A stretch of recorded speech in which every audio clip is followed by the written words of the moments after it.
Disagrees with experiment, it's wrong. And that simple statement is the key to science. It doesn't make a difference how beautiful your guess is. It doesn't make a difference how smart you are who made the guess or what his name is. If it disagrees with experiment, it's wrong.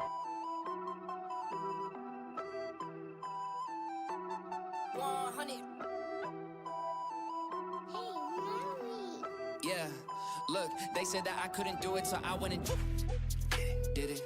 W's only, you know I've been winning. Top of the world, the globe is spinning. If you know, you know, I've been on a what? Mission. Go. Okay, let's get it. Got a little time on my hands like a wristwatch. I don't got time for the brakes and a pit stop. Race through the gridlock, take it like Chris Rock. Right to the chin, still win. Heavy metals like Slipknot. Got the driving, I got tunnel vision. I just hit my stride the way I run the business. I've been making paper like I'm Dunder Mifflin. See the end game, I got one division. Look, I don't ever bother with a critic. Hit him with a chronicle of Riddick. Boom, bottle full of Ritalin. I hit him with a little bit of riddle me this, riddle me that. My bad, fell asleep at the gas. No time to wait though. Elon Musk, I'm trying to bankroll. New Tesla just cause I say so. Electric whip like Ivan Vanko. I just did it. W's only, you know I've been winning. Top of the world, the globe is spinning. If you know, I've been on a mission. Okay, let's get it. I've been on a mission like totally spice. I'm a baddie, she bad, but she totally nice. Eu sou blue and I toast with like white. They cumpri ni me chara, the soul for my leg. He knew it for sure, but he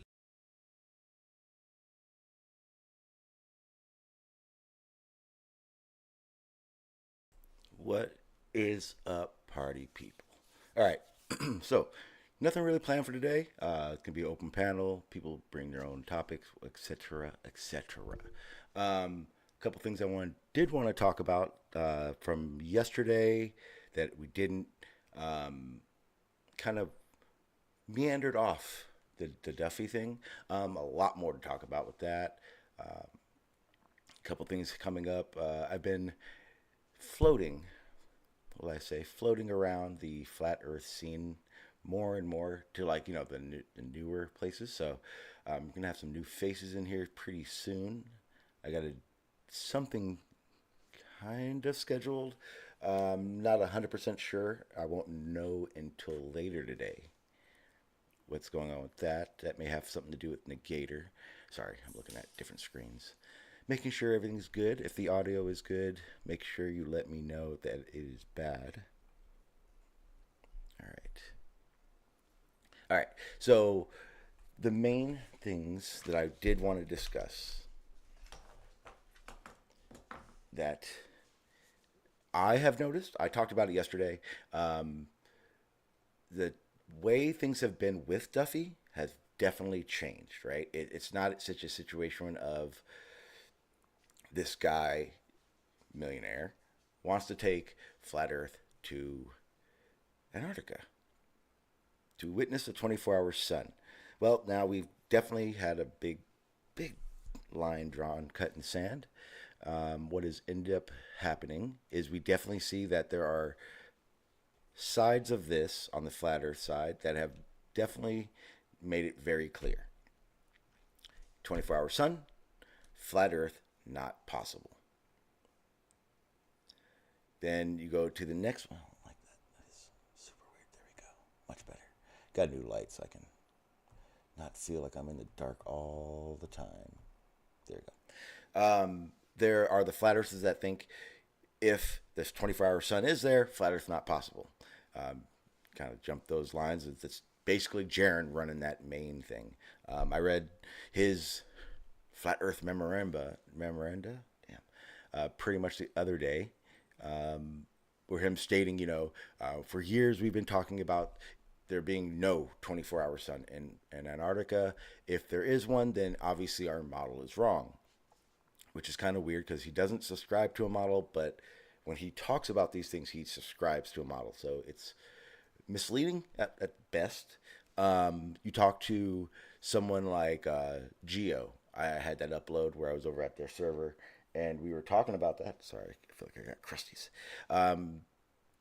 And their whole persona on this whole situation is, if there's a 24-hour sun, we just got to rethink how the sun works. We just have to rethink how that location works. It's not so much flat Earth is dead, right? Those people are going to be the ones that are constantly trying to form their reality with their understanding. I don't fault them for it. I don't fault them at all for it. Mainly because it's not reality. They're in the predicament they're in already because they're trying to figure things out. So you can't really fault them for that. I don't fault them for that. There are definitely people that do, but not I. Then, like I said, Geo, I don't really understand his model or his version of this. Let me show you what he thinks. It's called the Coffee Cup.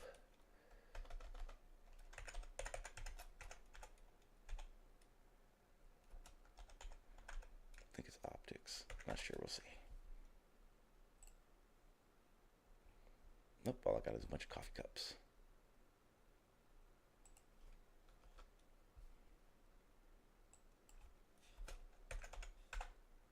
All right. Yamashi cup.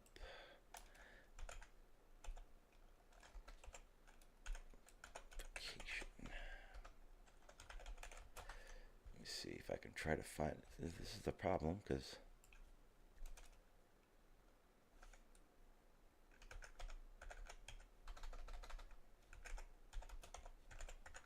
trying to find the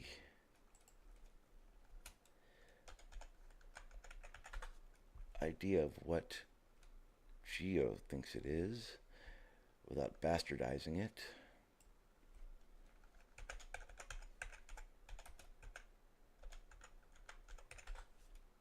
Ah, perfect. Found it. Okay, so this is just one, like I said, just one idea of what this is.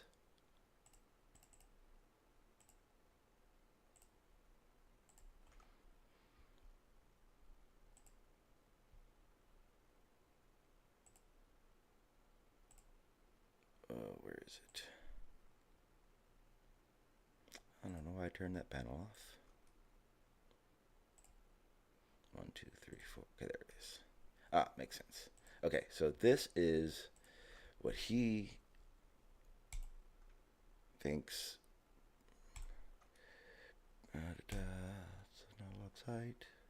Okay, so this is what he is affirming, that if the 24-hour sun is real, this would be what is happening. I haven't really looked at this. I do see the issue with it. For one, I'm not sure if you guys can really see that very much. So let me do this. I'm going to give you guys a preview of a full screen, so you guys can see this. Boom, there we go. We're just going to switch it over. Okay, so this is what he's thinking, right? So I didn't realize that this is happening because obviously I hadn't really looked at this. It's called the coffee cup caustic. Obviously because it's what you see when you shine a light in a cup. I guess that would be more of the lines of like a like a convex bowl, maybe. I'm not sure. But yeah, so this little bottom area where you see this nice little heart would be basically where the 24-hour sun is happening, and the reason you still see it. Or I'm sorry, you would still see daylight. So imagine this thing goes around in a circle. See how along the edges there's still light, obviously. That light is the 24-hour daylight, not sun, daylight that Antarctica gets. That's how Geo explains why there's 24-hour daylight in Antarctica. Obviously, because he thinks the sun is constantly rotating. So if you can see my mouse, if it's rotating around this edge, right, this lighted area is going to constantly be around the edge. So up here at the top is obviously going to be like a nighttime for somewhere, probably the North Pole ish, right here in the middle. Obviously that's some Antarctica area. I guess he thinks that extends to the edges, I guess. But I do know that that's his explanation for daytime, not just the sun, because we were talking about whether or not what would happen to the globe model. And again, every fucking glober has to keep this real, right? If we're looking at a situation where it is a setting sun in Antarctica, we're definitely my bandwidth is crap. We're definitely dealing with a situation where our model is flawed. Our model is flawed big fucking time, not just a little, big time, and not recognizing that is disingenuous. I've heard a few Globers do it. It's very weird that they do it, but to each their own. I'm not going to hyperfixate on those guys because obviously they're going to have a very skewed view of how things work regardless, just because they choose to. What is the next tally at hand? Yeah, and then you got the flat earthers that think it's going to be a game changer, because as far as they're concerned, Antarctica just is not true. Or I'm sorry, the 24-hour sun in Antarctica is just not true.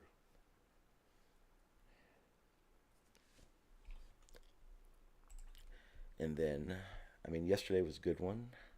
Oh, so this is the fun part. Okay, so like I was saying before, I do plan on doing a lot more streams that are obviously going to be topic based away from flat Earth. Getting those bearings back, because again, it's been a very long time since I've live streamed, 4 years to be exact. So getting the how do you say it? Getting the readiness, getting everything prepared to do presentations and really do the research I need to be accurate with what I'm saying. Definitely takes a lot longer than I remembered. Especially because I do plan on doing these live streams a lot more. So what ends up happening is I have to do daily preparation rather than a long-term preparation where I would be just doing like a 2-3 hour rant. And that is difficult. So let me see here. Okay, so like I was saying, I have started going to a lot of different flat earth servers. There's a few of them. I'm going to go ahead and show you guys. That way you guys know they do exist. I was actually just watching one today. Let me mute this. That video on. Okay, so like right now, this is one channel. Here we go. Got to figure out how to do this all over again. There we go. Okay, so this is one channel. They are actually live right now. He's interviewing. You guys are going to remember, if you guys are from the old school of this, you guys are going to remember Russian Vids.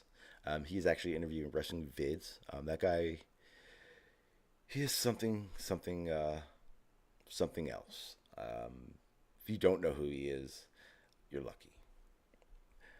Another channel that what was his name? Citizen something. I wrote it down, but I don't remember exactly. It's a guy I've actually knew this guy many years ago. When I say many years ago, I'm talking 7-8 years ago. I didn't know him, but based on my time in the community on panels and everything, he remembered me. But he does live streams. I think he's going to live stream tonight. That's where I'm going to try to connect with him. I think he wants to do something with me and him. Me, Negator, who is now back. Welcome back, Negator.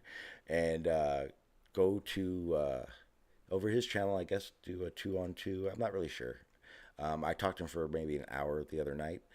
Just met the guy, so that's going to be coming up pretty damn soon, along with a few other channels. So there will be definitely some flat earthers coming in soon, waiting for the comfortableness to happen, right?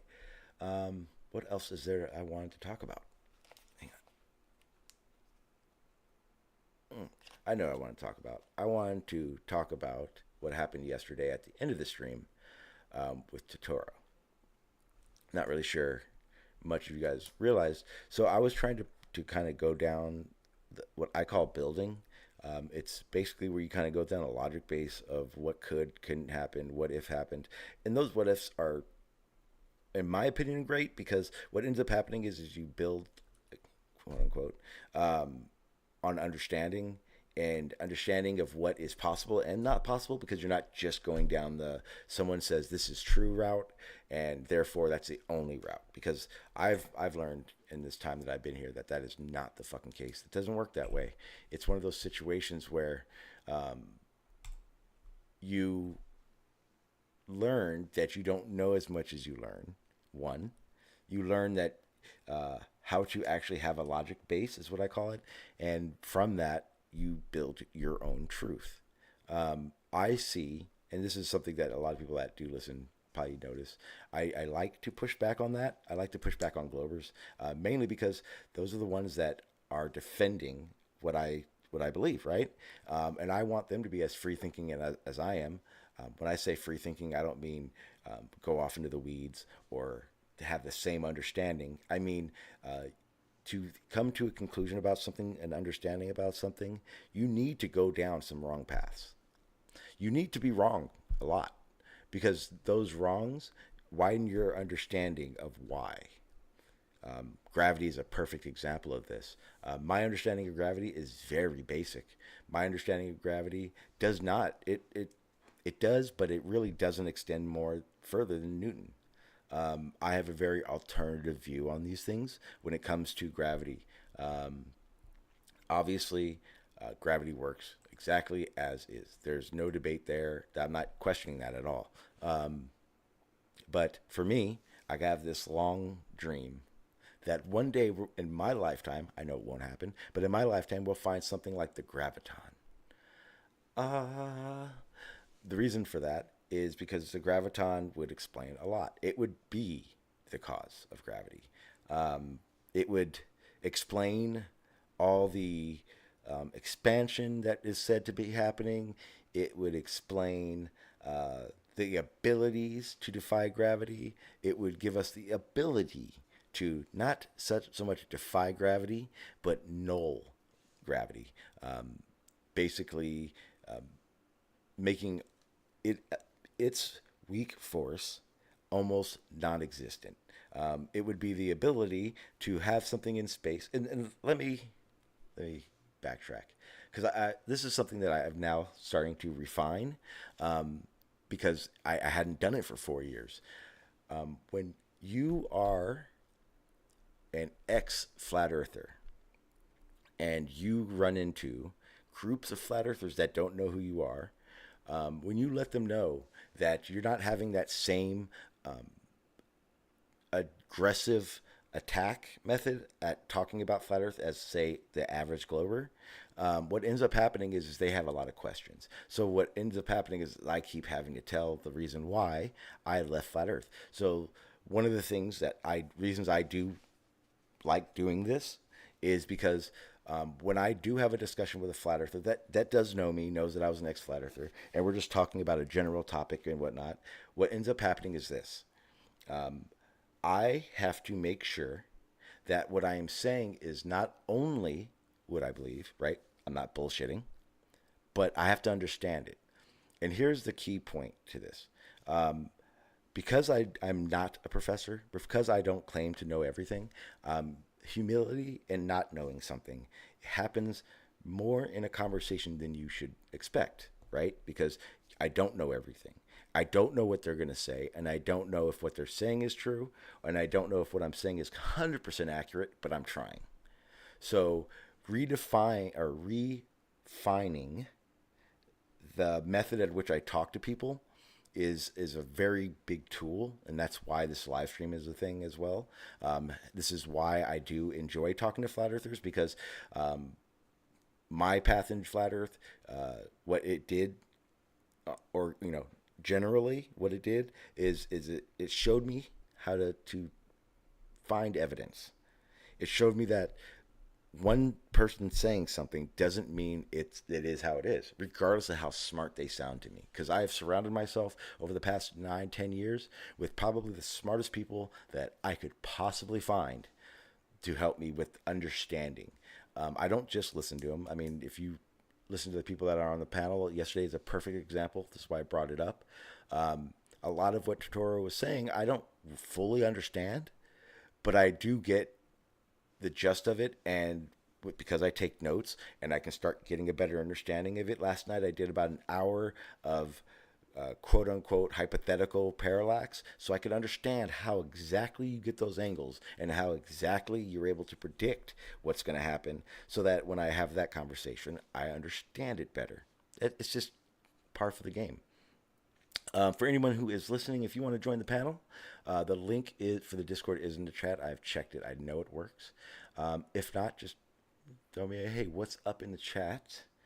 Like and share it, please. Let's get some people in here, so you don't have to listen to just me rant this whole fucking time.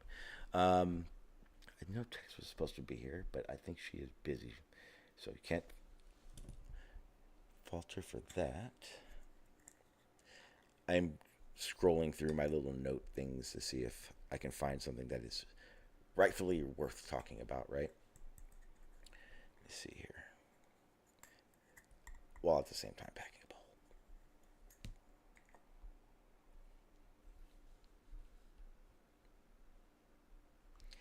That is also something I'm trying to figure out. I'm trying to optimize my OBS layout, make it a little bit better, simpler for me, because damn, that's another thing I'm having to learn. Should probably turn that down sometime. All right, let me see here. Let me see if I can get this pesky girl over here so I can yell at her about some stuff. That is my dog. I will close my door in a second.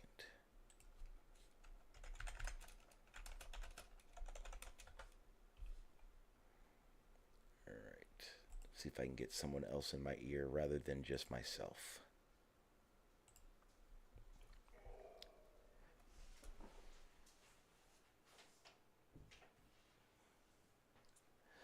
Don't like when he does that. My dog likes to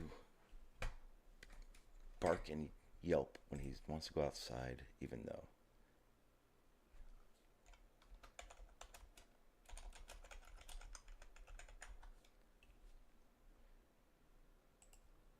Okay, so let me see.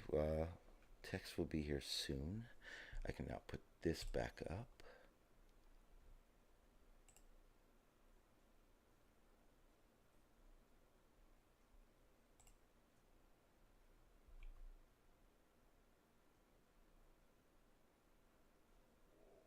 Let me see. Trying to figure something out. Sorry about that. Trying to see why my screen isn't popping up again. Oh, there it is.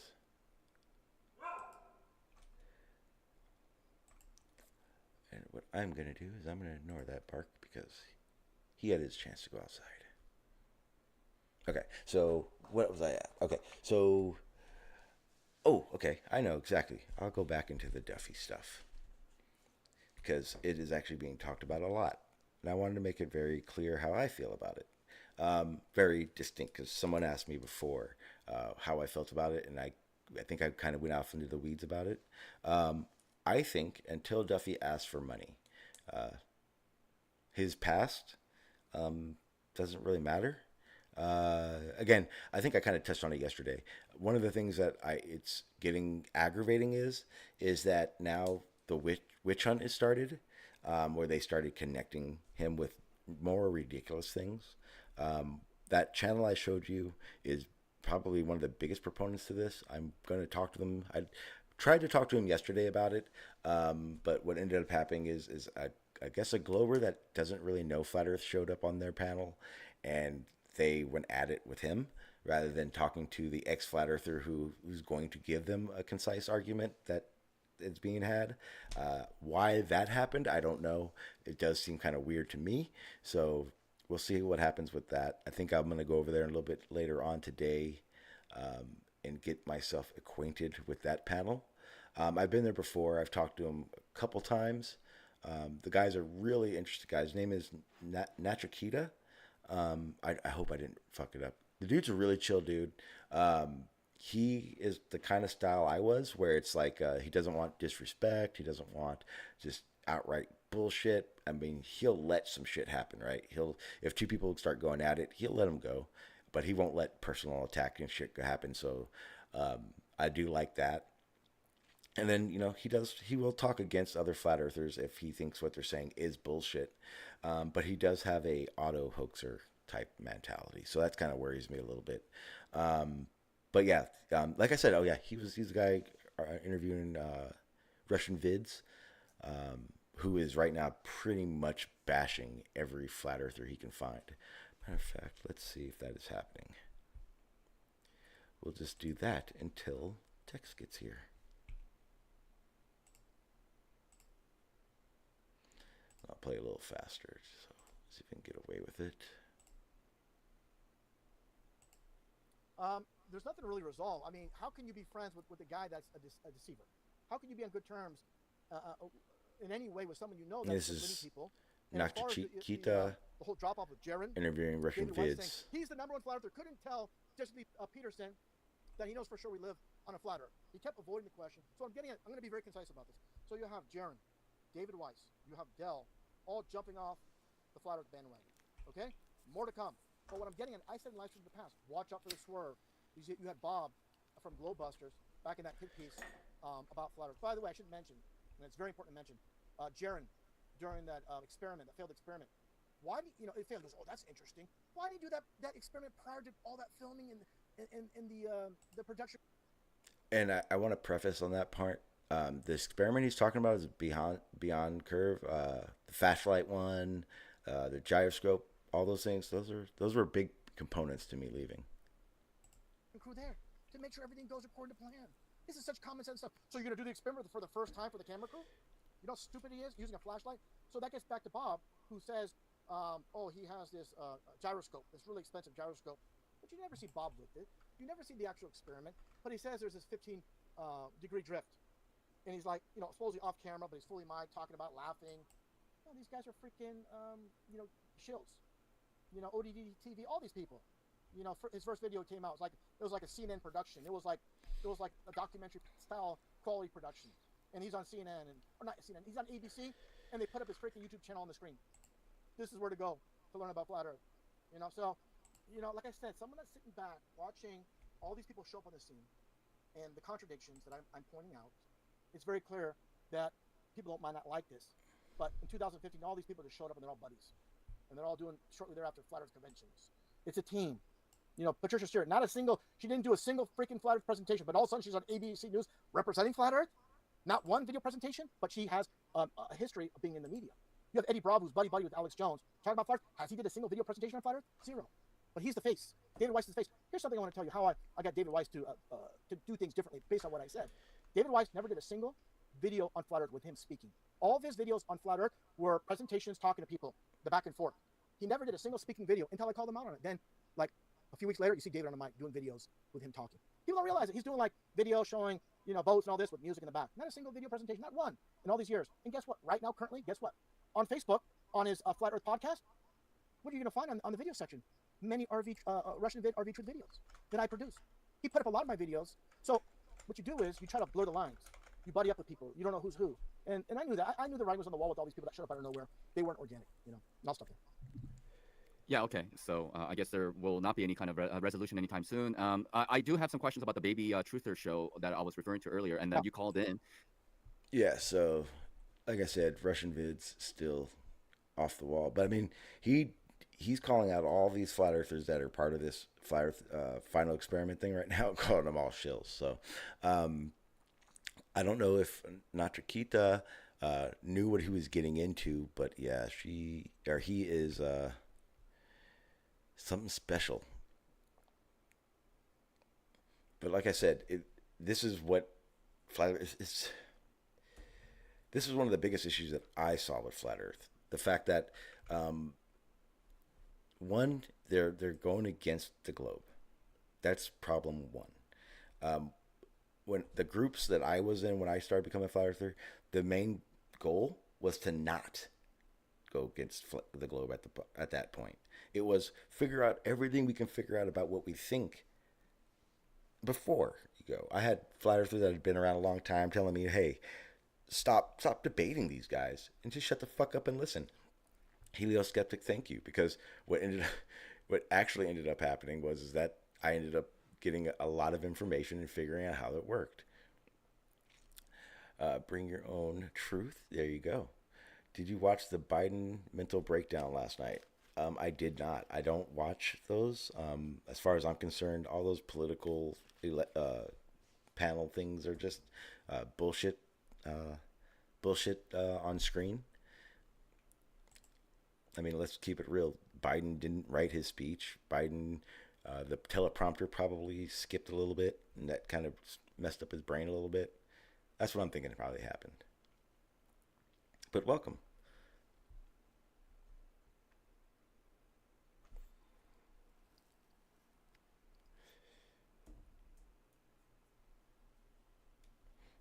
Yeah, it's me neither. But that old man fumbled. Well, that's a problem. We'll get into that. Um, what is the purpose? And this is for anyone that votes, because I don't vote. I don't vote for this reason. What's the point? Good morning, Tex. Welcome. Good morning. Continue. The reason I don't vote is because I don't think that voting for the lesser of two evils is a good thing. There's nothing in my body that says, "Hey, vote for Biden." I understand Biden has handlers because Biden isn't capable of an everyday conversation and or thinking. Then you have Trump. Trump is an embarrassment to America. He doesn't conduct himself like the leader of the free fucking world. So why would I vote for him? Do I vote for one or two things that they said that I do like? No. I don't want to do that because there's 100 other things that I completely disagree with those people. I feel that we need to revamp our government. We need to lessen terms. We need to make it less of an old boys club. If you look at how this government was founded, it was founded on younger brains, people that thought differently, not how it is now. What's up, Don? Don says not voting leads to implicate approval of a winner. No, not voting shows that you do not approve of the people running for your country. If enough people didn't vote, it would be very clear that they're done voting for the less of two evils and they want change. They want people that are going to actually do what they say when they're, on that podium trying to be elected and not just spout what they think we want to hear. Because that's the offensive part. I'm done with my rant. Can I add to it? Absolutely. I agree 100% wholeheartedly, but I think a lot of individuals need to also understand and grasp the concept that in order for this government body to work in the United States, you have to be voting at the state level. You have to be keeping up to date at the state level. You have to understand who the special interest parties at your state are and the way that your legislation works within your state, because it's different. Our concept of federalism here in the U.S. has always been about state rights over federal rights. And I think I'm going to get a lot of flack for saying this, but while I disagree with the Roe v. Wade overturn, I do understand the legislation behind it. I understand why they went with that, right? Because the whole point is to put federalism back to what it was when we originally drafted our Constitution. And I do think that the Supreme Court is more or less trying to be as unbiased as possible with their decisions. And I like seeing that they really are telling the states, no, you handle your own fucking shit for a change. If that's what you want so bad, handle your own fucking shit. But but here's where I see the problem. But here's where I see the problem with that. Yes, I the states are what protects us, right? They're the ones that keep make sure the federal government doesn't overreach. The issue is with that thinking is the thinking that the federal government doesn't also protect us, right? Because The federal government protects us in the sense that its laws should always and forever be in context to the Constitution. Anything that is not mandated within our Bill of Rights and within our Constitution should not be held at a federal jurisdiction. It should be held at a state jurisdiction. yeah, but what happens when you're the state? What happens if the state becomes corrupt? What happens if the state doesn't have the people's best Oh, interest? it most definitely does. That's the issue. That's why I say, and that's why I plead to y'all to be more invested at the state level than you are at the federal level. You need to have the same passion and the same level of presence that you do for the presidential election for your governors, That's the problem for though, your representatives. because I see the same crap happening at the state level. So what do I do then? So we're a weird case here in Texas, Sean. You have to remember, Texas is a little fucky. We're a bicameral, biannual legislation, which means that every other year, our legislators get together for 140 days, and that's when they pass laws. And if they don't pass those laws in those 140 days, they either have to call for a special extension or they have to wait until the next biannual meetup. Texas is one of only 4 states in the U.S. that still does a biannual legislation. And it's the largest out of, I mean, it gaps the other 4. The other 4's population could fit into Texas. Um, Well, I will so, say this. I will say this. Of the states I've been in, I do like Texas the most.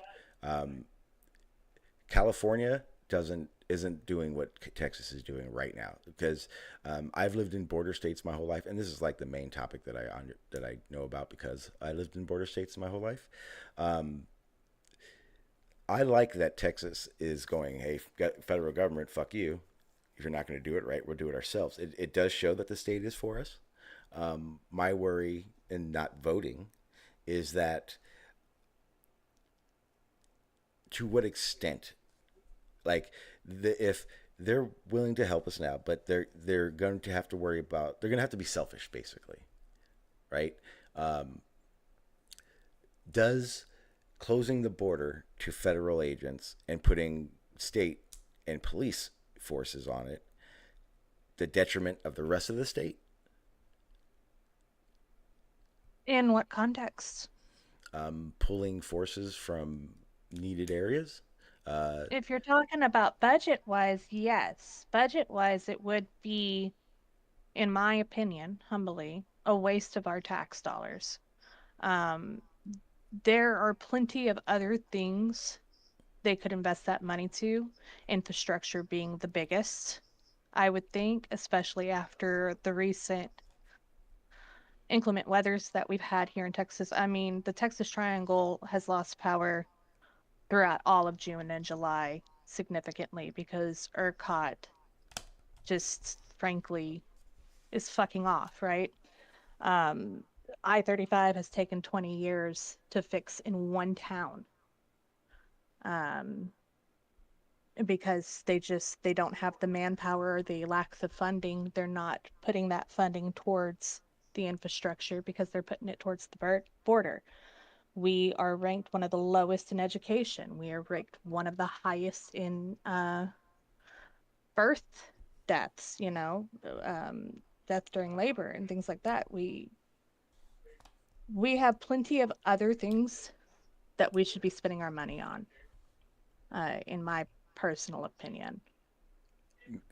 And that is what worries me about the state level because obviously, because we've had conversations, there are things the state is doing that we don't agree with, but Right. the majority does.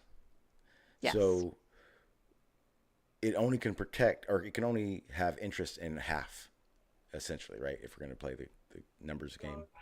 And to me, that is an issue because then we're just, all I'm doing is battling between John Doe next door to me who feels opposite of me. Well, Texas is also heavily gerrymandered. The way that there's 254 counties in Texas. And if you look at the maps, you'll notice that with the exception of the major cities, Austin, Houston, Dallas, places like that, everything else is red. But if you scroll into those counties, you'll see small blue blocks that have just been gerrymandered out of their vote being counted, more or less. Gerrymandering is the real rigging of elections, and it happens quite easily. We have special interest groups, and these special interest groups pay the people that create the maps that allow for the voting, and then they remove voting from areas that they think are impoverished, more likely to vote Democrat, things like that. And this is Normal. not necessarily heavily speculated. There is evidence to support it, but there is Absolutely, there is. controversy around the topic. I know there are a lot of people that deny that gerrymandering actually occurs. Yeah, that's like saying fucking lobbying doesn't happen. hmm It's just ridiculous. Um, And that's okay. that's not even the worst part, but I'll let you say what you want to say. Well, I was just gonna say on the aspect of how it works here, and with that being said, um, is there? How do you say it? Oh, okay, I remember now. That is where. So you know that here in Texas, the federal government does have uh, abortion clinics. What are you calling abortion clinics? Medical aid facilities on the federal level Are is what you they call them here. saying Okay, so Planned there are Parenthood or no, like, nope, no, not Planned Parenthood. There are medical facilities hang on, let in me tech. close my door. Yep. Oh yeah, hubby's not here. Hubby's not at work today, huh? Yay! He gets to hang out, play video games all day. Um, Fred, yeah. The way the Texas grid is working, for some odd reason, they are so reluctant to work with other states that the Texas grid is probably the worst in the fucking country. It's insane. Okay, I think you're back. I wish my dog would stop. He had his chance. I am indeedly doodly. Okay, so Abortion clinics. okay, so hang on, Fred, because there are clinics here in Texas. Um, I will call them clinics, federally funded clinics that um, will do abortions under medical conditions where doctors won't. I do know it's very difficult to get to or get into, but I do know they exist here in Texas, and it happened right as it happened in because of the state laws that happened.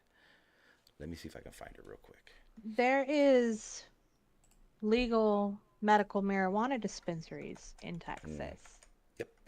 but they're in one specific area out in the fucking boonies of Texas. Texas is like 800 miles wide, Sean. Let's I know. telling I just somebody to travel to a certain area in this state is telling them to travel 2 states down. You know what I mean? okay. So I'm No, looking but for it. yeah, well, and that's a big thing about federalism, right? That was one of the rhetorics of why federalism was going to be great because this idea of foot voting came into play. If you didn't like one state's legislation, you went to a different state. And I'd say all the way up till probably about the Reagan years, that was a feasible, rational thought to have. Was like, oh, well, I'm not really enjoying the way that this state's running things. I'm going to go over to Kentucky, you know? Mhm. But as wage disparages are getting worse, the concept of foot voting is becoming more and more of an affluent ideal. Okay, so what it says is okay, so this is what it is. The federal government doesn't have clinics, but because of federal law, or the way it's set up, the Ninth Circuit says that the federal government has the ability to have to force mandate that a mother that is in a topic. I'm not sure if people know what a topic pregnancy is. It's very dangerous for the mother. The state has to save her, Yes. and the reason it went to the Ninth Circuit about this is because there are hospitals and doctors that won't, Yeah. and that's okay. So the clarification is because of the federal law, the state does have to save these women, and because of that, without saying there are legal abortions, the federal mandates state that the state has to save a woman in need, basically. Which Yeah. is one of those gray line things. It's so fucking weird. Well, because a lot of people think that you can save ectopic pregnancies, but I mean, that is a very, very, very, very, very rare occurrence that Not an so rare. ectopic pregnancy becomes viable. Oh no! Oh my god. There is less than a 13% chance. That's what I'm saying. It's Yeah, very, very rare. yeah. Me and my son's mother had an ectopic pregnancy, and it would have been our second, and it was one of those things when you learn what an ectopic pregnancy is, there's almost no question, like whether or not you terminate it because it's very dangerous. It's very bad, and it's not even like, oh, it's when the baby's born. No, no, it only takes a few weeks before shit really hits the fan for the mother. Yeah, I mean, you can go septic at any time. You can develop preeclampsia. You can rupture something. This one woman, the baby was growing in her liver, Hmm. like inside of her liver. Yep. Wild. Yep. Absolutely Okay. wild. Hang on. Let's hang on. Anyone who doesn't know what's going on, an ectopic pregnancy is when the egg comes out of the ovary, and instead of floating down and getting to where it needs to, it absorbs into the walls of the tube, and sometimes, like in the case Tex is talking about now, it will absorb into the bloodstream. That bloodstream will take it to wherever the fuck it wants, and it will hang on wherever it stops, and that is where the little embryo will start growing, and that not okay. Not okay. Way less than Yeah, one because percent. Yeah. your fallopian tubes are not touching your ovaries. There's this little gap between your tubes and your ovaries where the eggs are supposed to fall down into the fallopian tube. But what happens is sometimes they miss the mark and they just migrate. Mhm. Yeah, but I think, um, is there a solution to what I have an issue with? I Well, what honestly is it that think you have issue with? with the whole voting thing and everything in government, because I don't have an issue with the governing system. Let's keep that clear. I'm not an anarchist. Um, I'm very happy there's a governing system that keeps fucking dumbasses from trying to take what's mine because they want it. Um, and that's a very blanket term, so that means for everything. But more importantly, I think finding out that our constitution, our governments were set up upon people that were a, a third the age of the fucking people in it now makes me realize, especially because I am older and I do realize that my way of thinking is different than when I was in my 20s, makes me realize that a governing system governing the people that are in that system need to have a fresh way of thinking, not the good old boys way of thinking. Yeah.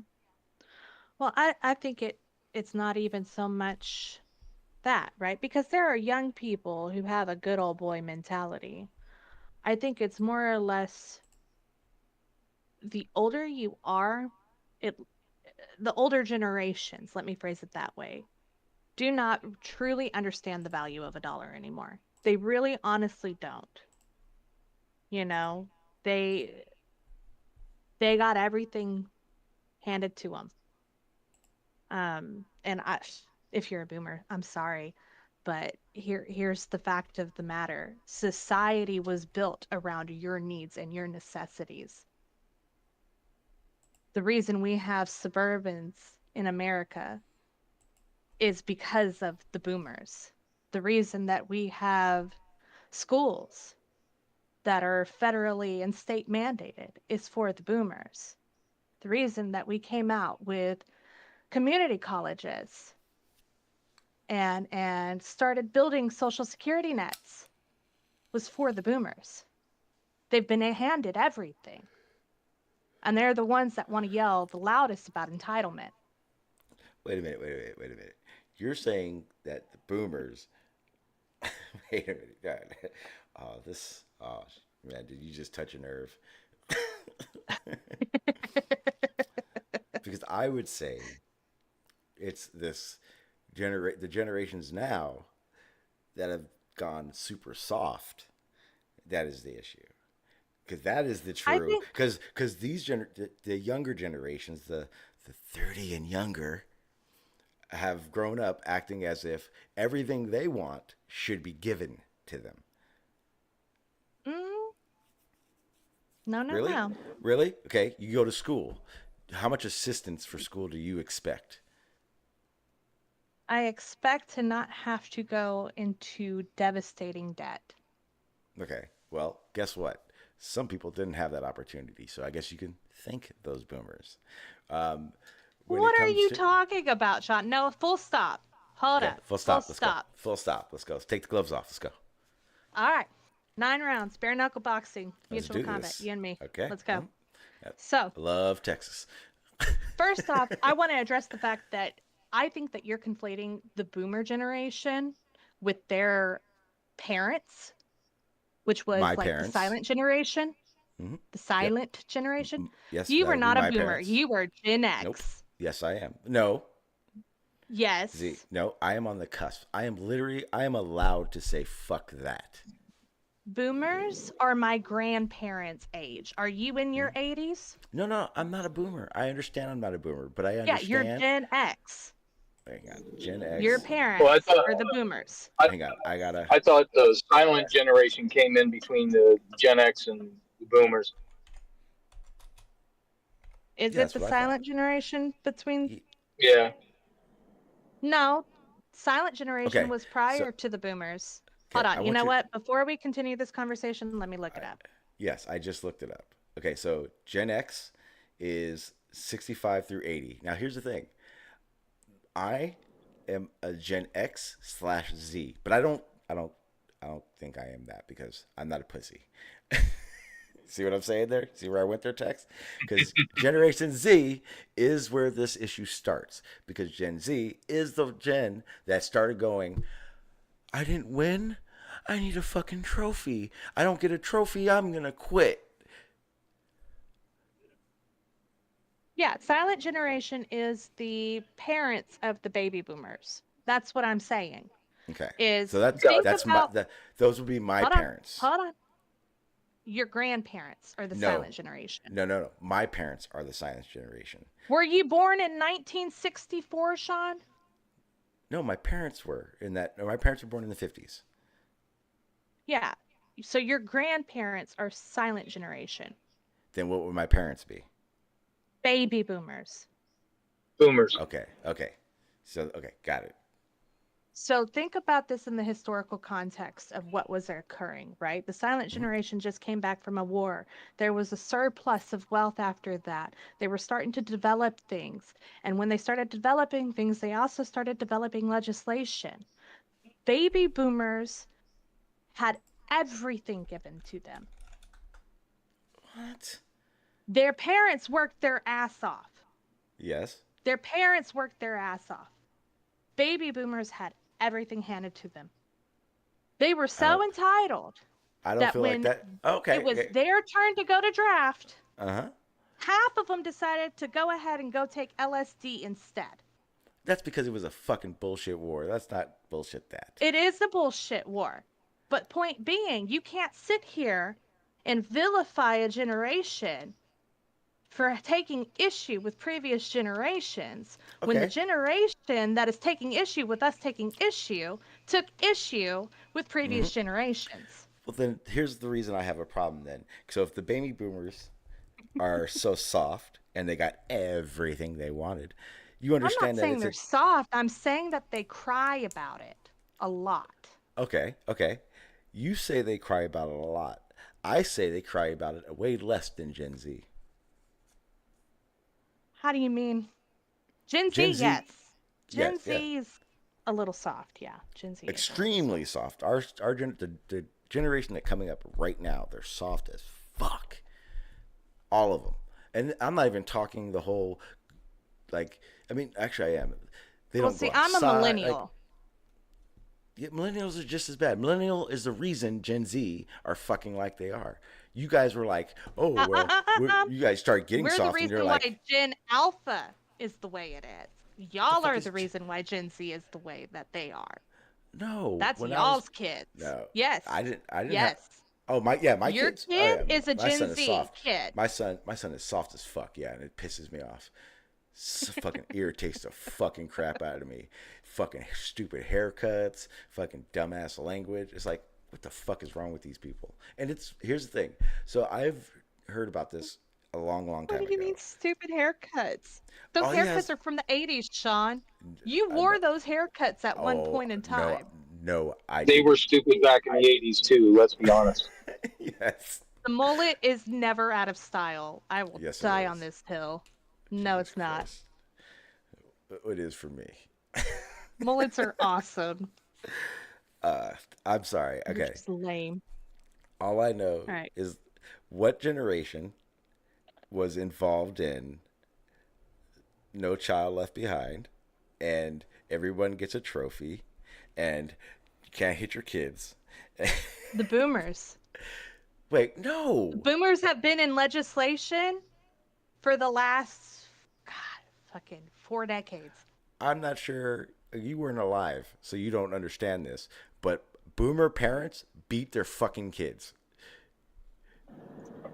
Well, Yes. they're first and second born, but like after that, they were like, you know what, whatever, we'll let the kids do whatever they want, Yeah, they'll and kill then themselves if they need to. They'll jump out of the yeah, tree. They'll fucking run in yeah, traffic. It's exactly, okay. Uh-huh. yeah. Like after a certain amount of time, they were just like, you know what, we don't have to do anything because half of them were working two jobs and stuff, you know. Y'all don't think But Gen X parents beat their kids? Because I can guarantee you they did.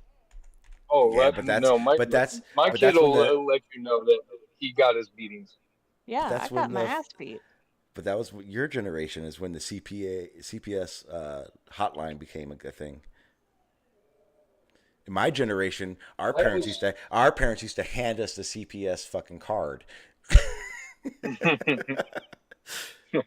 Look, And I now well, was around when and it was rodeo. now boomers.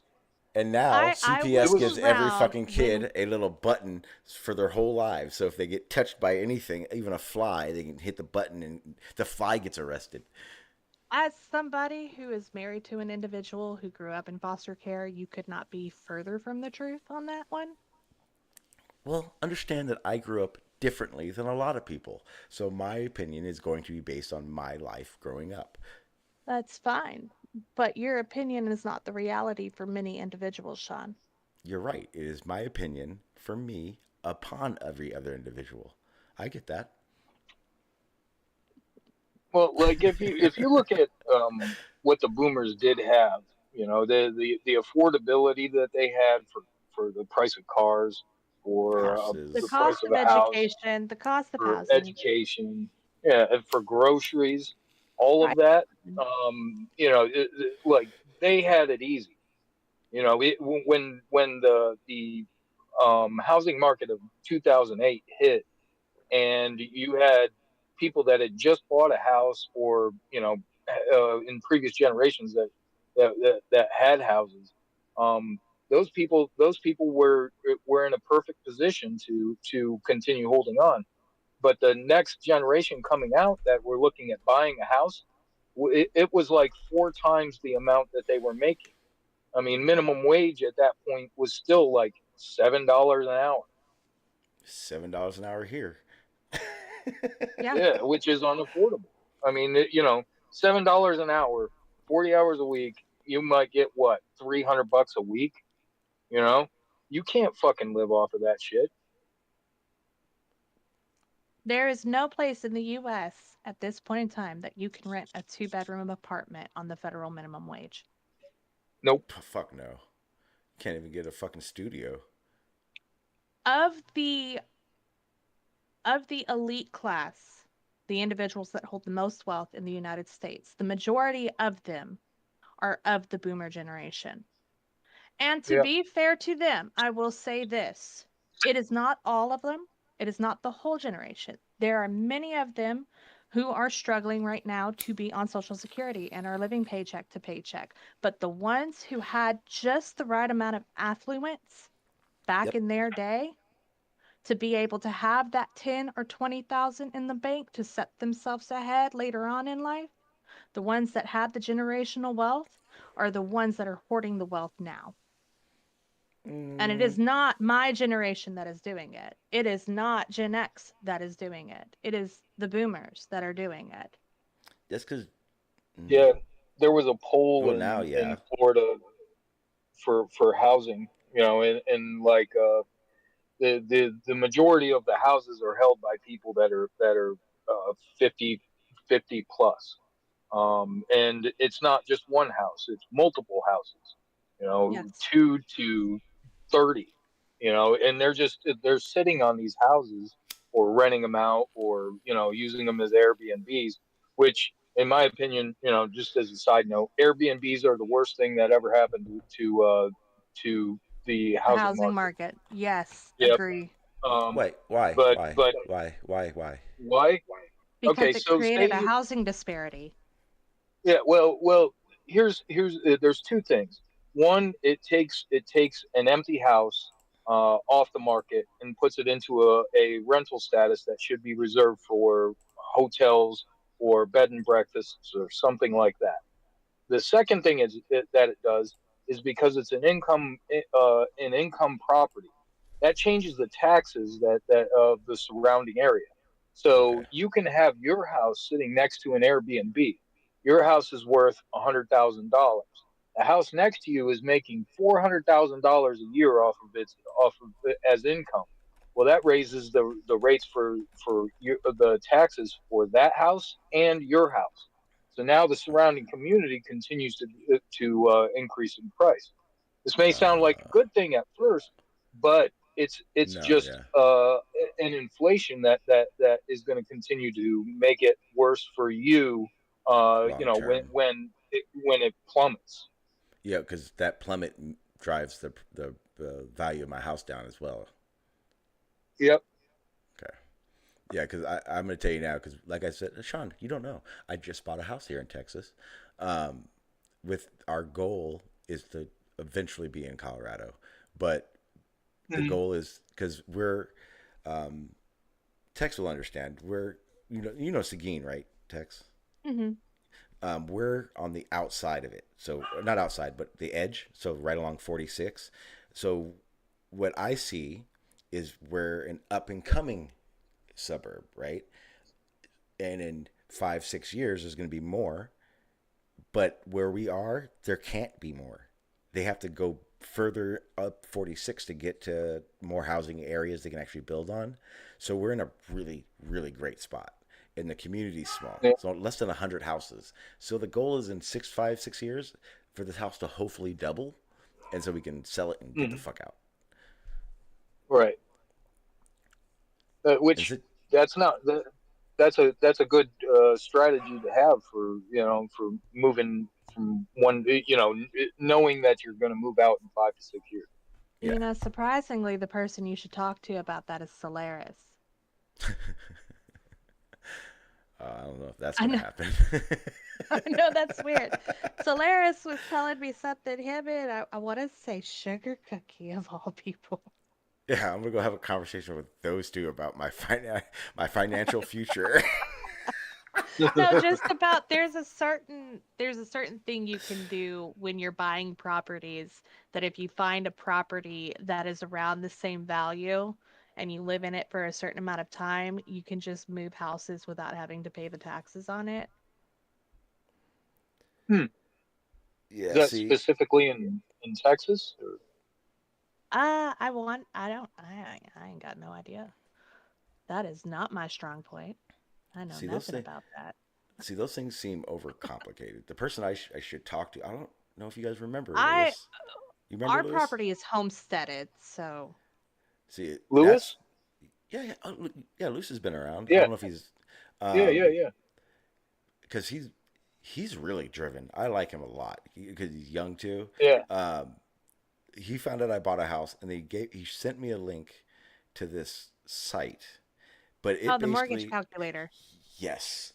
I'm going to tell you now. We've been here 4 months now, almost since April. So not 4 months. Jesus Christ, 2 months, 2.5 months, 3 months, 3.5 months. It's just time. It's We've so been here just rolls over. a hot Yeah. minute, and a hot minute. On our mortgage, I know for a fact we've saved so far. We've saved over $5,000 on what we're paying. Just for just because the acknowledgement of that calculator and figuring out what we should be paying. Oh man, we have our trip coming up in December thanks to that fucking calculator. It makes me so happy. My wife was like, Maris Adventure Park. It's an off-road park. It's fucking Nice. I love it up there. We get a cabin for a week and then just off-road hike and hang out. It's fucking amazing. I love it up there. We went up there last December. And I'm used to off-roading, four-wheel driving anytime I want when I lived in California. We're here in Texas. It's very far and few between. Like, there's a small park 2.5 hours from me. But That's because we don't go to parks to be on our four-wheelers. No, it's because too many motherfuckers, and this is the problem that we're having, own land here in Texas, and it's private properties. So there's not enough state or federal land to allow off-roading to happen, or it'd be more on the state level. But yeah, You just ain't looking in the right places, man. You got to go outside the triangle. Yeah, You got to no, go outside exactly. of the triangle. But that's what I was gonna say, because when I lived in California, Tex, I could go off-roading a half hour in any fucking direction I wanted. Here in Texas, I have to drive at least 3 hours. No, just ride that hoe in the street. No, see, that's what they do in Florida. Yeah, see, I don't. You guys have issues. That's the problem I have. When I have an off-road vehicle, I want to use it for off-roading. What I see here in Texas As long is as a lot it of doesn't people go that over have 40, it's considered a bike. Just drive on the sidewalk. Quit bitching about it. Yeah. Look, as long as the horn works, you're fine. I need dirt. Okay, people. All you guys Drive on a dirty sidewalk. Oh my god. I can't believe you just said that. So, Blue, this is how, and this is for everyone. This is how I know I am getting old, and I'm fucking so proud of it. My wife is so proud of me. So, I'm a homeowner, and the house next door is being built. When we moved in, it was still foundation. So there's no sod or anything. It's just still it's still dirt. We've been having a lot of big fucking rain. These guys are super fucking lazy. Sean, I know you do. Blue, I'm pretty sure you know what this is. They don't put any hay waddles. For people who don't know, it's fucking hay wrapped up into a ball, like a worm, and it's put Yep. along dirt areas, so when it rains, fucking mud doesn't wash away. It stays there. They didn't use any of it. So I had a foot of fucking mud in my driveway that when I drove in and out, I would track mud on my driveway. I lost my shit because they used a street sweeper, but none of their fucking laborers came over to my house and got their mud off my shit. So what I did yesterday, and this is what I'm proud of, in rage, I went over there with my shovel. I picked up every shovel I could of mud, and I put it on their freshly fucking laid sod. I came inside I and would have drank a fucking beer. I would have bought a snowblower and just ran that all over that mud and just shot it all over their brand new house. Oh, I was gonna throw it onto the brand new poured driveway, but I am construction and I couldn't go that far. But don't these motherfuckers start pushing me. We're gonna see what happens. But I realized that I am gonna be proudly the grumpy old man on my block. Wait till you get to the point where you're going to be meticulous about your lawn. You Oh, know, I am. you'll be out I there already with am. your God. scissors. I just bought I just bought a 24-inch remote Nobi electric mower. I had my doubts. I love them. They're awesome.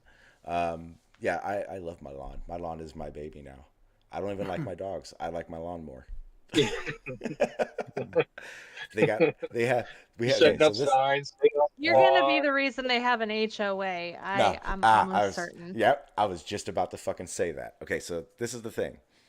This is a new build. This area is older than 2 years. We don't have an HOA yet. I'm going to join the HOA because we don't have one yet, and this shit needs to stop. I've already caught nails from the construction. I'm so pissed off about it. So when they do form You an HOA, motherfucker! yep, when they form an HOA, guess who the fuck's gonna go out? I'm gonna be the HOA president, yo. I fucking you're the bane of my existence. We can't be Oh, no. friends anymore, Sean. No. I'm gonna be the On good a one. spiritual level, I go against everything the HOA stands for. You're not gonna tell me how I'm supposed to spend my fucking money. Yeah, but here's the thing: if I don't have power in HOA, I will be ran over by HOA. Well, not necessarily. What do you mean, Blue? I'm not sure how it works in Texas, but in at least here in Alabama and here in Tennessee, if an HOA is set up as part of the covenants of that subdivision to begin with, then you can make membership in it mandatory. But you can't come in after the fact and force people to join it. So you're free to go set up an HOA, all right, but anybody that lives there is also free to say, "Fuck you, Sean, I'm not joining." Oh, well, no, there Now, is an is HOA. it- Hang on. I'll clarify. So there is an HOA. There is no HOA because the builders still own the land. Does that make sense? Yeah, so it's the developer's property at the moment, and then once Yeah. all the houses are built and the CO's finished, they'll pass it over Then to the HOA. yes. So what happened is this. You know who Syntex is, Sean? Yep. Yep. Okay. Syntex owns the land that our house is on. And they built on half the development. They sold the other half to another developer. Those houses are being built now. The HOA will not be quote unquote formed until that is done. Okay. Who's the other builder? I want to say starts with an L. Fuck. Oh no, it's Lenore? no. Lenore? It's not Lenore. Lenore is horrible. We actually, oh my god, they're so bad. It's NBS, MSB, MBS. It's one of those two acronyms. I It's never not heard of them. Either that or I've seen them and I just don't know. You know, No, completely ignore because I'm like, this is wrong. from their building style, they look like Lennar. Mm, You know what I mean. You know, I know you know exactly yeah, what I'm saying. Yeah, yeah, yeah.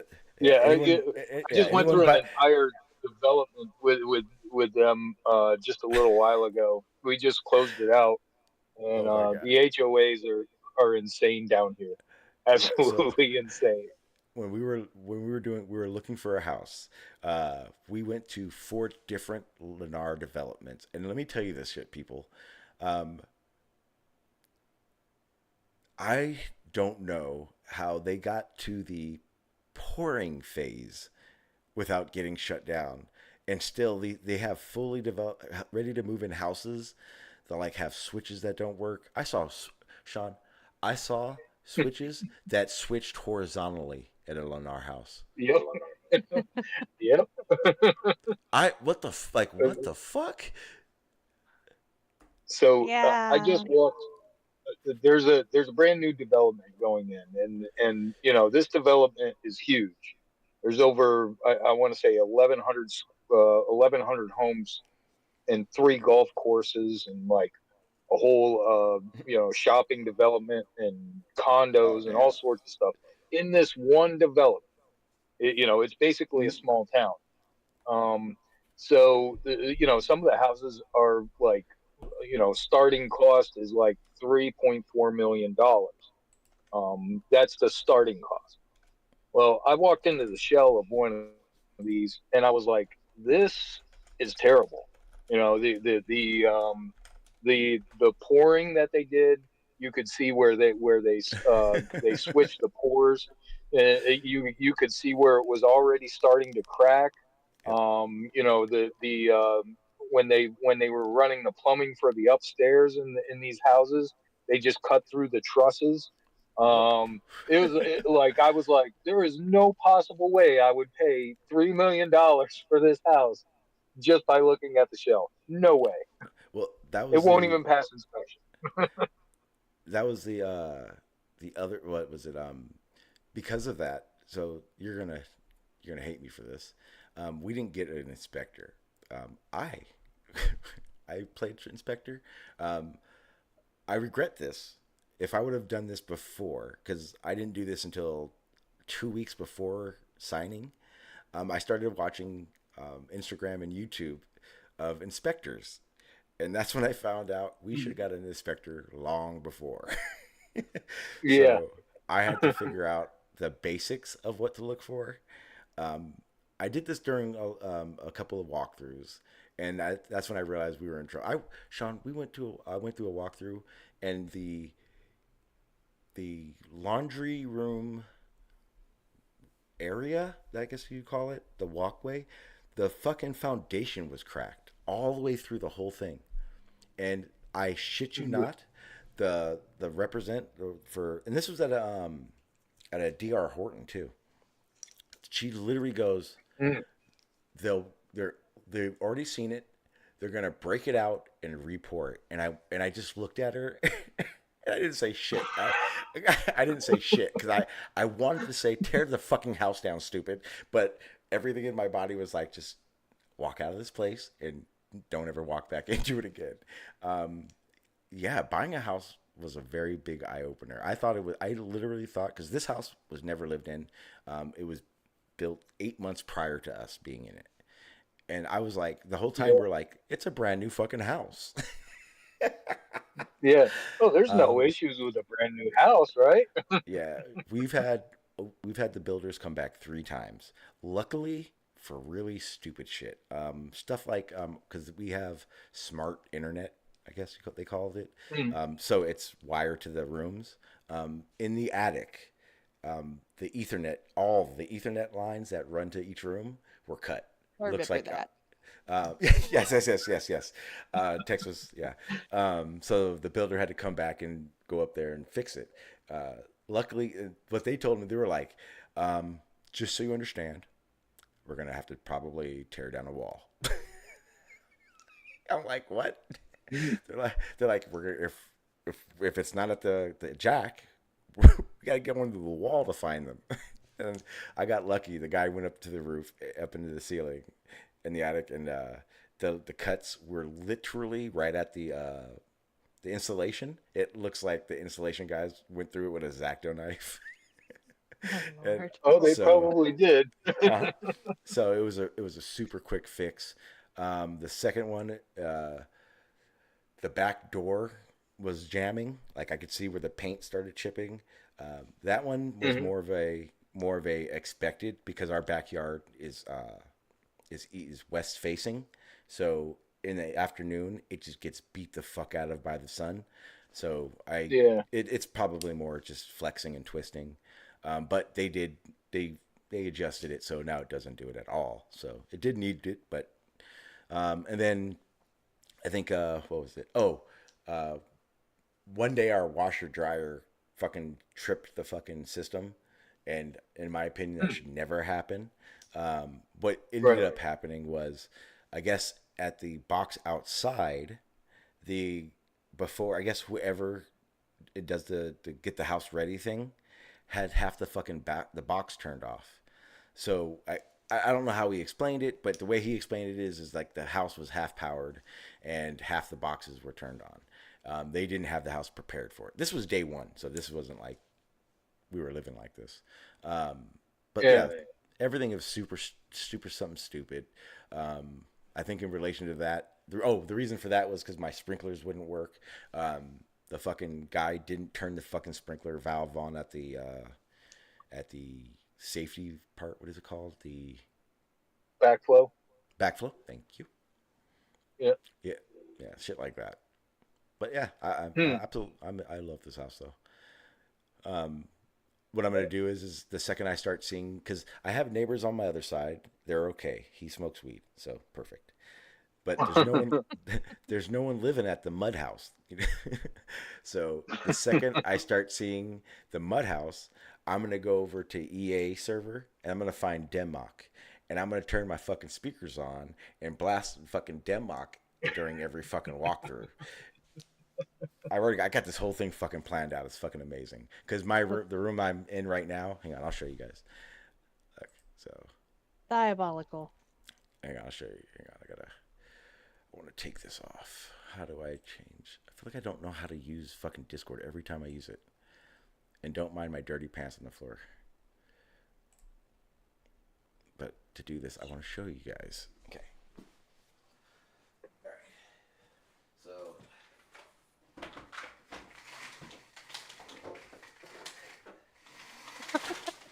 That's the house right there that no one lives in.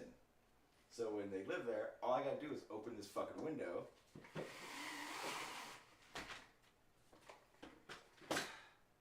Patty. Yep. All I gotta do is open that fucking window, and nothing but noise. and get a couple of huge Pioneer speakers, and just What? Just Oh blast no! it out. No! Shot! just keep in mind, you run the Like, see this? This is the sound bar I got with the computer. This fucker is loud as fuck, like ridiculously Yeah. loud, like so loud that my wife forbids me from using it when she's home. So it covered. Yeah. Using Denmark could be considered like crimes against humanity. Uh, you know, that's a bit extreme, but you know what? More power to Hey, you. hey, extreme times cause for extreme measures. Because I'm pissed because the before when we first moved in, it didn't have a backyard fence yet, so I had a lot for things I wanted to do in the backyard, like bring brick over, etc. But now they got a fence, so now we're blocked in. So retaliation time. Yep. And again, you know what? Subdivisions. I don't even have a problem with having neighbors. To tell you the truth, the problem I have right now is the construction workers and how lazy they are. Because I've been a foreman. I've had my own company. I've been the supervisor. Like I know who the supervisor of the site is, and it takes every bit of fucking just self-control not to go over there and start bitching at them because they're just not doing their jobs, and it's irritating. And again, this is a transition that I am fucking proud of. I know that me showing you guys that window in that house and my plan is severely grumpy old man, and I am so embracing it. I can't help it.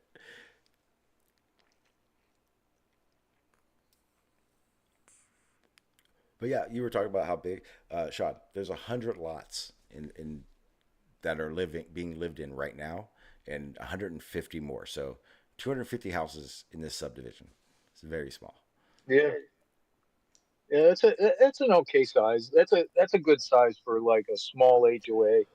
You know, doesn't have to be too out of control.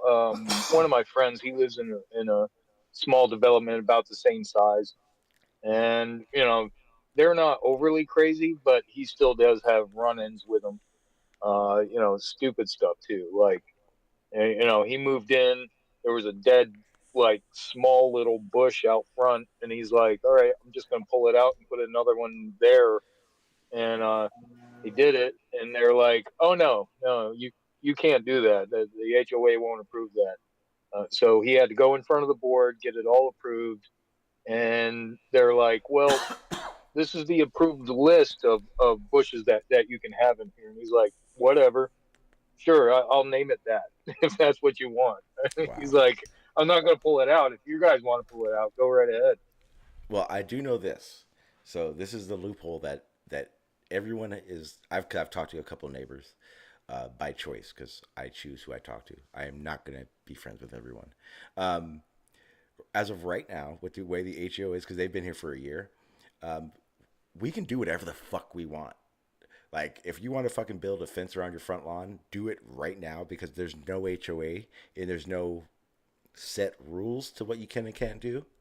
So right now I'm going to start just doing everything I can to put stuff in that if they want me to take out, the HOA can pay for, and then Yeah, definitely pay me well, back for. well, yeah, just double check with the city, Mm-hmm. requirements as well. Mm-hmm. Because like every once in a while you'll do something, and the city requirements will say something like, "Oh, hey, you can't have a fence that comes out past 8 feet from your house," or something like that. So Yeah. Give me stupid one stuff. second. I gotta let my dogs outside real quick. Take me 3 seconds.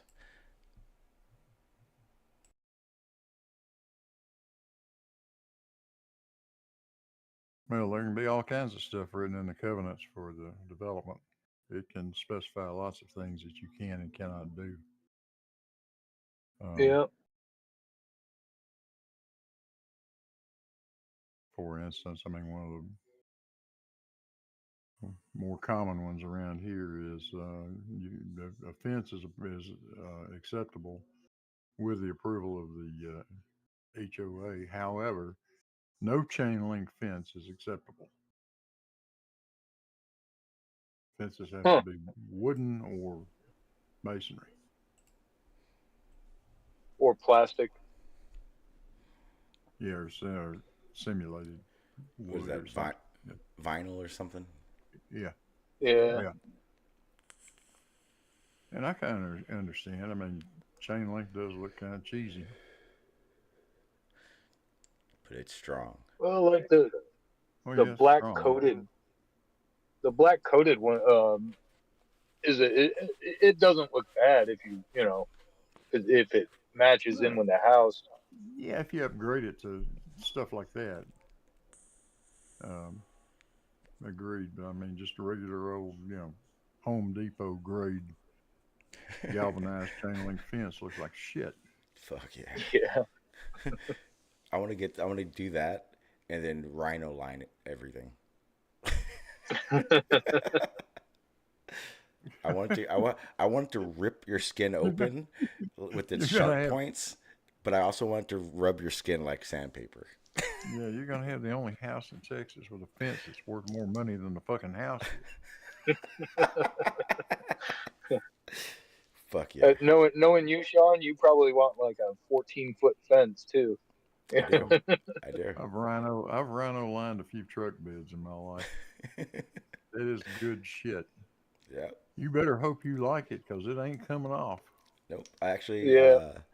three of the three of my Jeeps that I owned, I rhino lined the whole undercarriage of it, and it cost me about 300 fucking bucks to do that.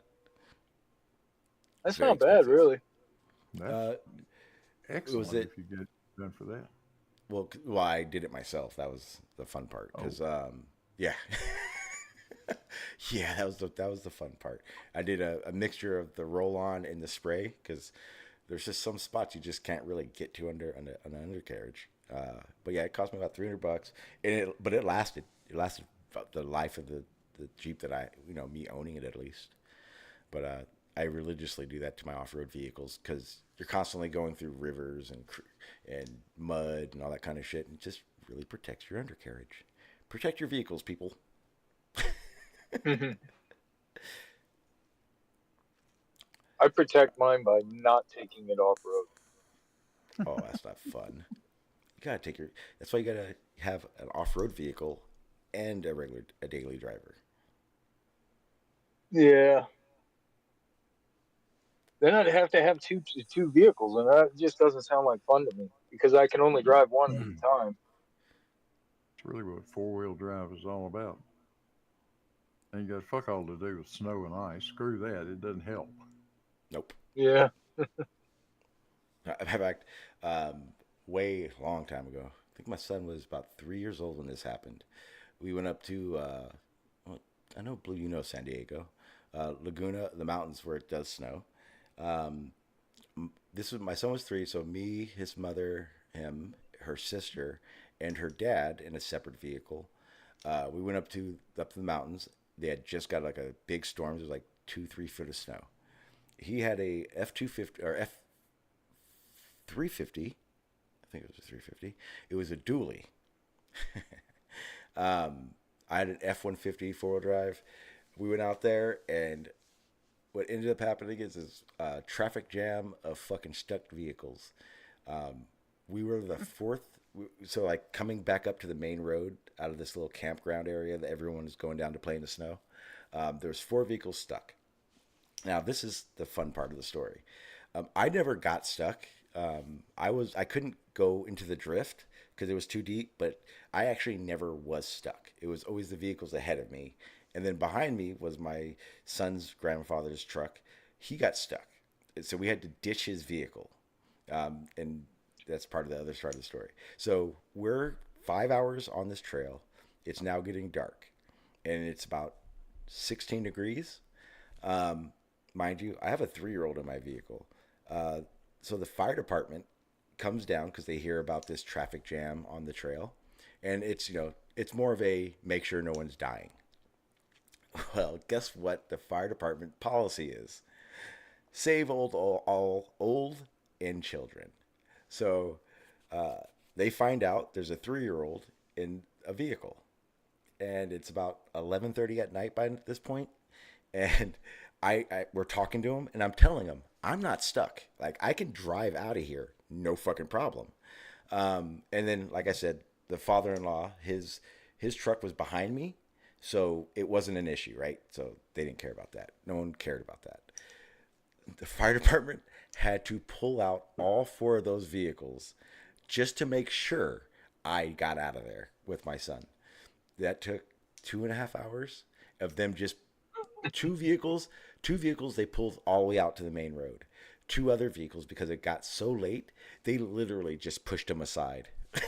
It was the funniest shit in the world. It ended up taking us 3 days. The first day we tried to use portable winches and shovels to get my son's grandfather's truck out.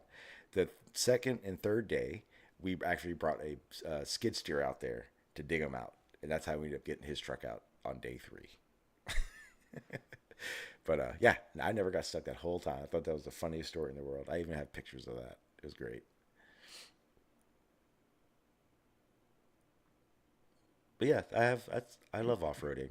That's why I need to be in the wilderness off-roading, not on my fucking sidewalks. And besides that, that's how you get mud on sidewalks, people. Fuck.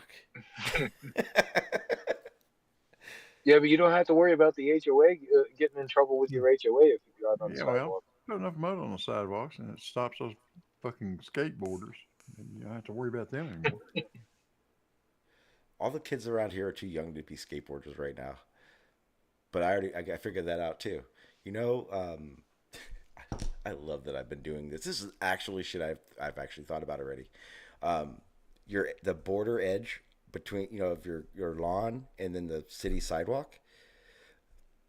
I'm gonna cut 3 inches of my grass, a border along that sidewalk, and I'm gonna line it with white rock or peat rock probably, so that just over time that rock falls out onto the sidewalk, and then when them skateboarders go by, they'll trip and fall on them.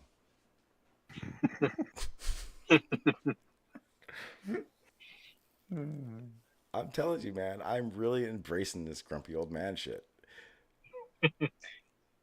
You've been living your whole life to be a grumpy old man. And didn't even know it. Yeah.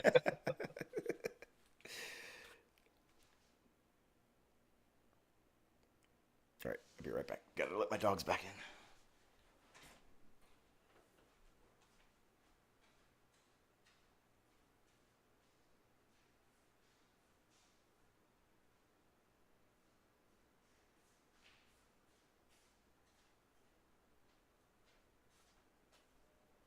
All right, never mind.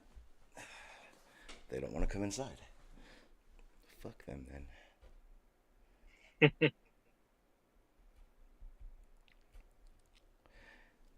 Yeah, so what was I gonna say? The plan is, Sean. I'm not sure if you heard me earlier. I'm there are some. I found a guy that you remember back in the day when like Bro Sanchez and the guy I used to hang out with a lot, Dreads. You've been exposed. You remember those guys? I remember Bro Sanchez. That's the one. That's the one I do remember. Yeah. Um, from when I used to go over there, there's a flat earther that remembered me. I had found his channel the other night, and he remembered me, and so I went on his panel. We talked for about an hour or so. But he wants to do like a debate and shit, and he wants Negator it to be me and Negator against him and somebody else. So I gotta go. I'm gonna go to his live stream tonight. I'm not sure when he's streaming. I just know he's gonna be streaming tonight, and figure that out. But I'm gonna try to get some more flat earthers over here. Have some more conversations. Oh, that'll be fun. Gary comes around, but I end up having to mute him, and I don't want to deal with him. I don't. He just. I want to have a conversation, and he just wants to rant and yell. And for that, You know, I I'd rather. put on one of the old streams with Montreal. He was in there, and you know, he's he hasn't changed at all. I mean, Nope. other than now he seems to have like uh, more of more ego, but he Yes. hasn't changed at all. No, much more ego. Rakia's the same. I know you remember Rakia. Hey, wait. Oh Do yeah, you remember when Rakia used to go to Jose's and used to be chill, like got along with everyone, like he was in his yeah, question phase. Yeah, he's so completely different. He's like uh, a Nathan Thompson slash Geo. Like he's so fixed in his ways now. Like fuck everyone. No one's right. I'm the only one right type person now. Like I won't. You can't even have a conversation with him. But yeah, Montreal. I think like, if I ask Montreal to come over here and he's not in the middle of a conversation over there, he'll come over here. But I can't ask him to come over here in the server because he doesn't want them to think he's ditching the server. I don't know. I don't know. It's the politics of that crap over there. But I like talking to SC Montreal. He's one of the few. well they've become more clicky, like Oh yeah. since like well I'll say Brandon's server shut down. They started to like just kind of shuffle around and get into these little cliques now, and like I don't know if this is the going to be the continuation of their flat Earth environment or what? But man, it's crazy how they just kind of like filtered out into these small pockets. You know, you've got Bev and his people. You've got the people that are over there with Nathan Oakley and and all of the entire like just small genres of flat Earth, quote unquote. Yeah, it's even more now that this final observation thing is going on. Um, it's definitely not like it used to be, and that's what I've been trying to tell people about it. Like you said, it's extremely clicky now. But now that like this final observation thing is going on, it's doing another split because now you're seeing the people that are like that were so diehard. There is no 24-hour sun, and now you got the other ones that are making it very clear flat Earth isn't going away. When they go, oh, I just got to rethink the sun. Oh, it's still flat. I just got to rethink how it's going to be. I think. Yeah, I hope I'm pretty sure you get this. I sure as hell know Blue gets this. Um, any talk of stopping flat Earth, any discussion of this should do this, it's just far fetched. It's ridiculous. Don't even do it. Stop. oh Just, yeah, for sure. it's just one addition to the conversation. At the very best, the 24-hour sun will be part of a discussion that is there, right? That won't be and that is so best case scenario. It's insane because here's the biggest issue. It's no longer globe versus flat in this situation, and this is why flat Earth is becoming so hostile about it, because it was flat Earth against the final experiment. Then Jaron came out and said, if there's 24-hour sun, flat Earth doesn't work. And some people went, yeah, Jaron. And other people went, what the fuck, Jaron? And and then a whole other group went, why is Jaron saying that? And the other group said, who cares what Jaron says anyway? Like, if you thought there were clicks now you're starting to see more and more of it. Because, like I said, I've been hanging out at a bunch of other YouTube channels that go do live streams and shit like that with panels, and it's very, very like it's no longer that will this change anything. Now it's either attack Duffy for complete bullshit, or attack Jaron for saying this, or attack this guy for saying this. That's the biggest thing going on right now. Jaron, like if you go and listen to those places, the most thing talked about right now is who is defending Duffy. Because Jaron openly came out and like basically defended fucking Duffy. Well, as he should. I mean, the the idea behind it, with going out and doing this experiment is all for the flat Earth. If if the experiment itself, the travel and everything else, it doesn't change somebody's mind, then it's just another step of denial. At Okay. least Jaron is saying, well, I'm going to have to rethink even if he doesn't say, flat Earth doesn't work.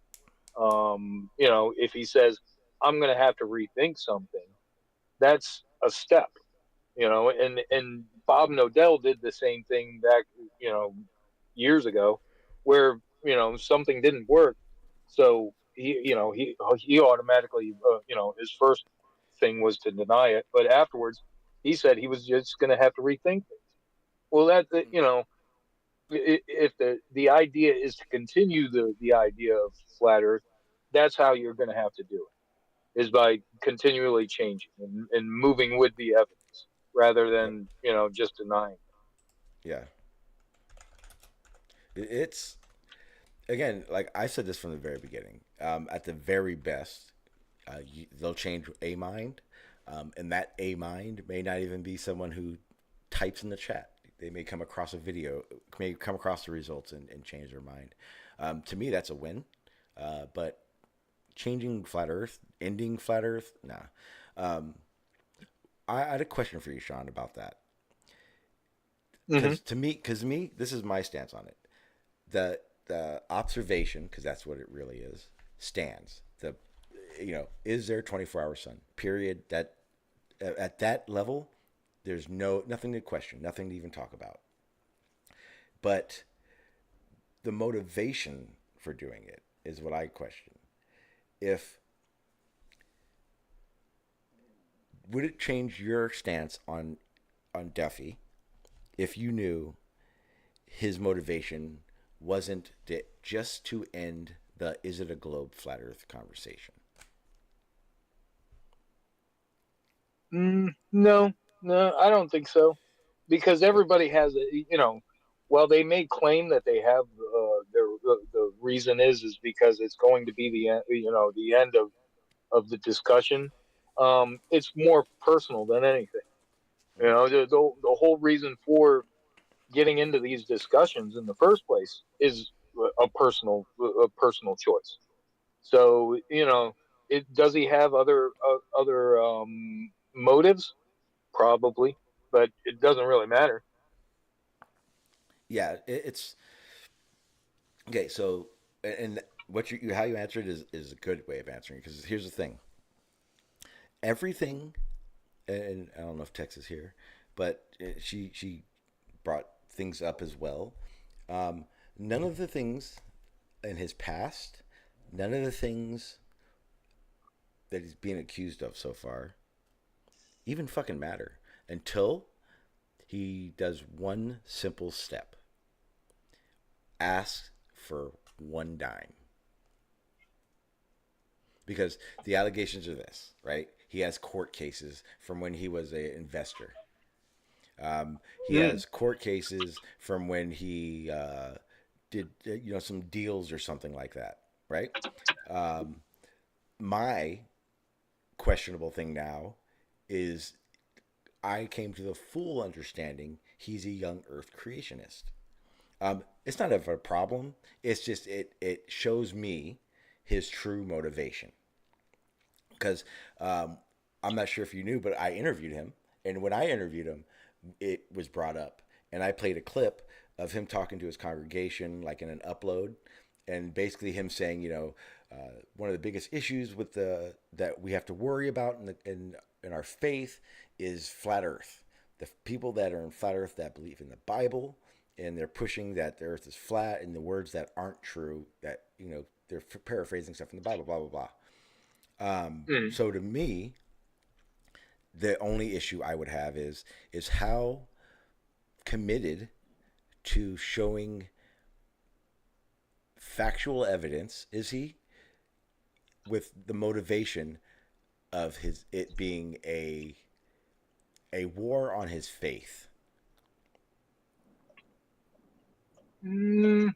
Well, is it really a war on his faith, or is it just you know kind of a small battle that will, no matter what, have questions for him. Do To you? me, this it sounds like a personal battle on his side. Oh yeah, I think it's Whether or definitely not he's personal. going to accept. Yeah, yeah. Whether or not he would accept that evidence that is, you know, contrary to his young Earth creation theory. Um, and that's the only thing that really matters to him, or for him, I should say. But the motivation behind it, uh, I understand his point that the flat Earth kind of paints the his religion into a corner where they're going to be always associated with these conspiracy theories. Mm-hmm. So it puts them in a negative light no matter what. Even in his own congregation, um, you know, say someone believes in the flat Earth. Well, if that continues to spread through his congregation, and they're attempting to teach this and say that this is the truth.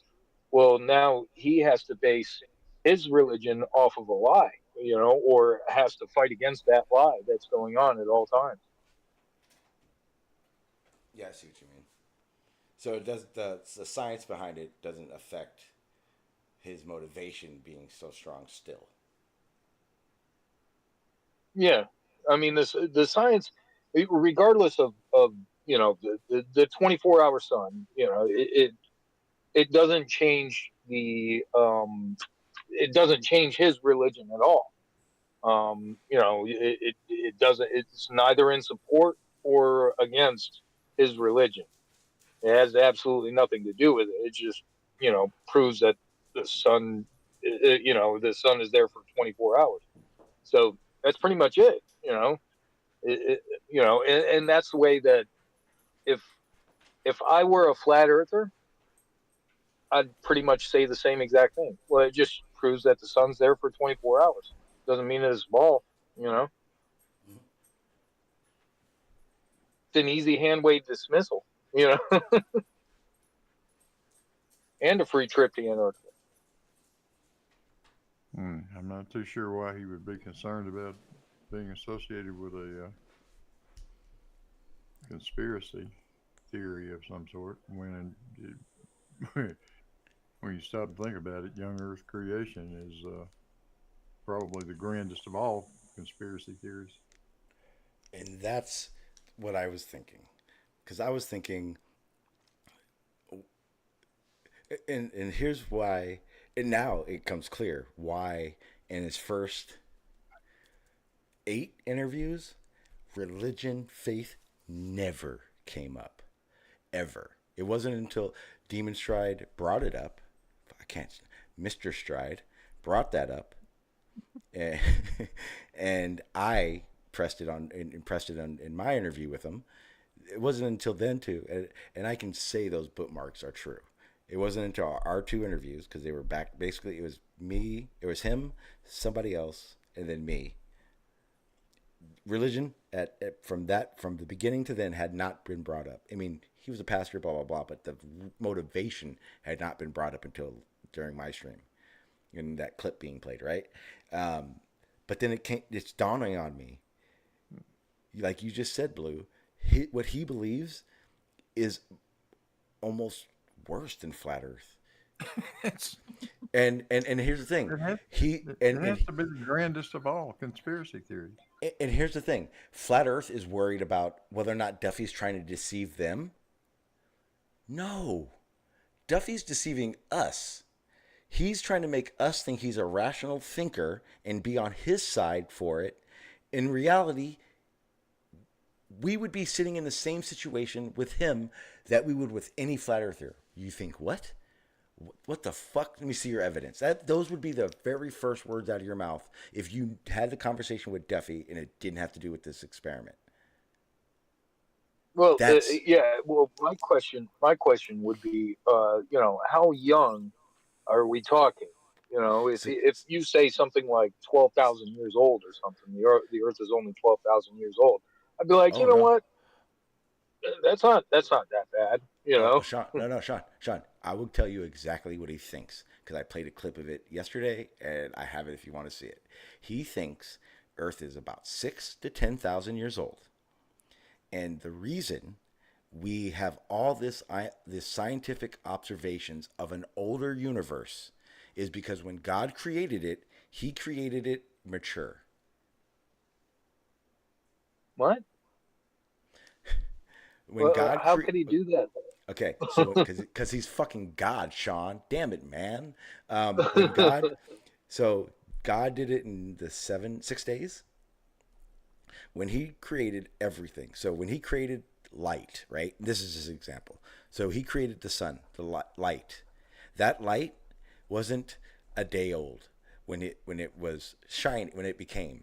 That light may have been a billion years into its progression when God said, "Let there be light." When He said, "Let there be earth," what we say takes 1,000,000 years to do, God just made 1,000,000-year-old earth. Now, do you see what I'm saying? Odd. Now, yeah. Yeah, yeah. Okay, No, now check this out. Now check really this odd. out. I want you to think about this. If, and this is just an example, if fucking Arwen won the fucking lottery and said, I'm going to take people to fucking Antarctica to see if there's a 24-hour sun, how many Globers would be backing him? Backing him like they All are of right them, fucking all of them, now. because Arwen has never No. left his house. No. So yeah, No. they would be No, all Sean. about like, No. Arwen, No. go for it. No. I mean, as in the confidence, the globe-killing confidence, the flat Earth is dead confidence, the etc. confidence that Globers put Duffy on this pedestal for this observation. They would not fucking be doing this. Fight the flat Earth, Craig. None of them would be backing him the way they are if they fucking realized Yeah. that they were talking to someone that is basically, in the conspiracy realm, a fucking flat earther. They would not be backing this guy. Well, like I said, if it was Arwen, yes, I think everybody in the community would be like, "Go Arwen, go get out of the house, do something," you know. No, Sure. okay, that was a bad example. I do actually agree. But you guys know what I fuck if Nathan Oakley was doing this, no one would fucking believe he was gonna pay for it. They'd fucking doubt him Yeah, all the yeah. fucking way, right? But guess what? That's who we're dealing with. Hell, I'd go with Arwen just to see if I could figure out how he escaped from his ankle bracelet or whatever it is that holds him there in that damn apartment. Because he's a fucking wizard, Blue. If you would have caught his live stream yesterday, he was explaining his wizardry. Oh Lord. Why doesn't he just open a portal to to Antarctica? I mean, there was that guy that did that. He Pretty created much. that perpetual motion machine and created the portal, But went see, down to Antarctica and stuff. but see the thing. Arwen believes in Antarctica. He said because I listen to his live stream some in the mornings. He was saying that if there's a 24-hour sun, it works with his model. The same way Awake Soul says it works on their model because Sure. it's a rectangle. It's don't think of flat Earth AE map when you hear Arwen or Awake Soul. Think of a rectangle. You know the rectangle projection that you get on Time and Date. That's their model. So Antarctica's there.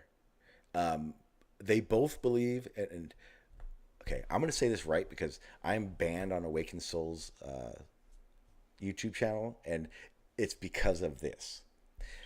I did not word his model correctly, and I apologize, Jason, if you're listening, because I know you are.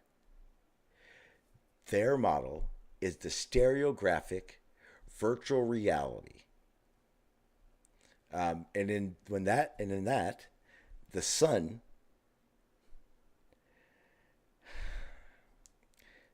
gets to the edge in this with the same velocity and magnitude comes out the other side.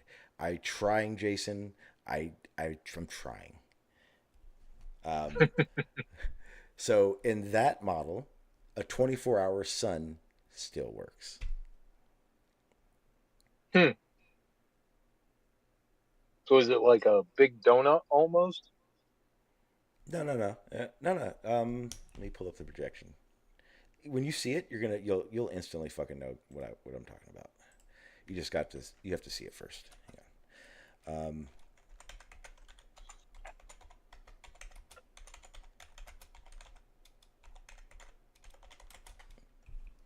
Okay, so this is what I'm talking about.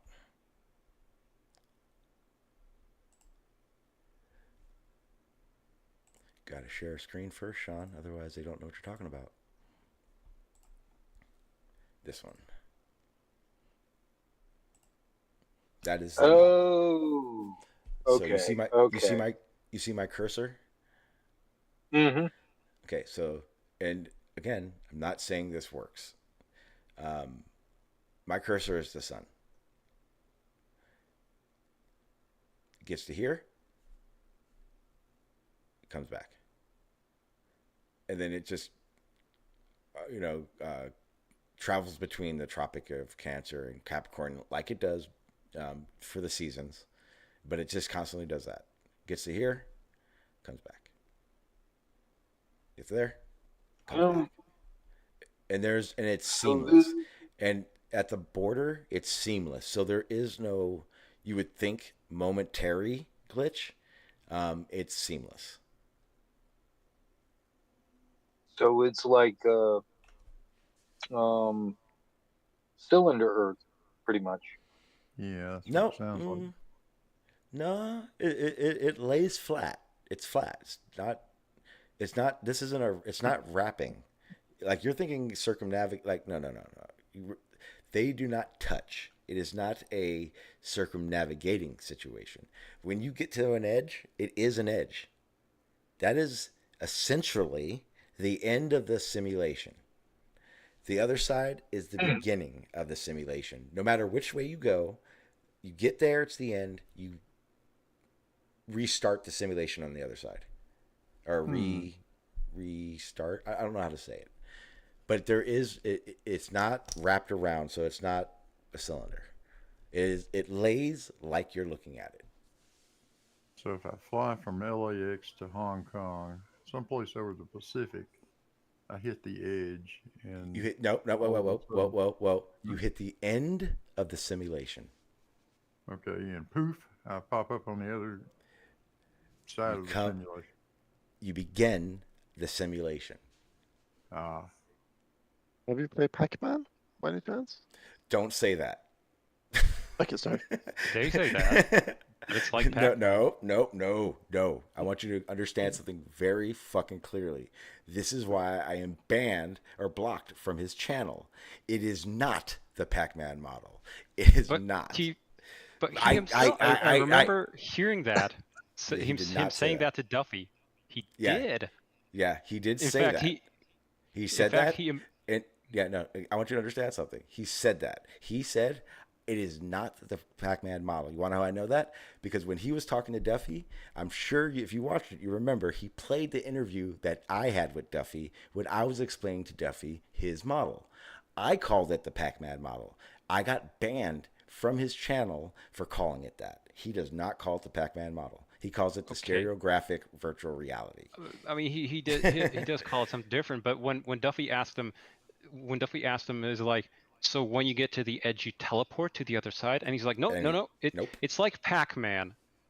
I remember him saying exactly those words. Nope, he said it was like what's the name of the game? And he said his name of that game with the spaceship, Androids or something like Asteroids. that. I'm sorry, Asteroids. Yeah, Asteroids. Yes. Well, it's the same thing, really. Sorry, not Pac-Man. He said Asteroids. Yes, but he doesn't like It's the Pac-Man. same thing.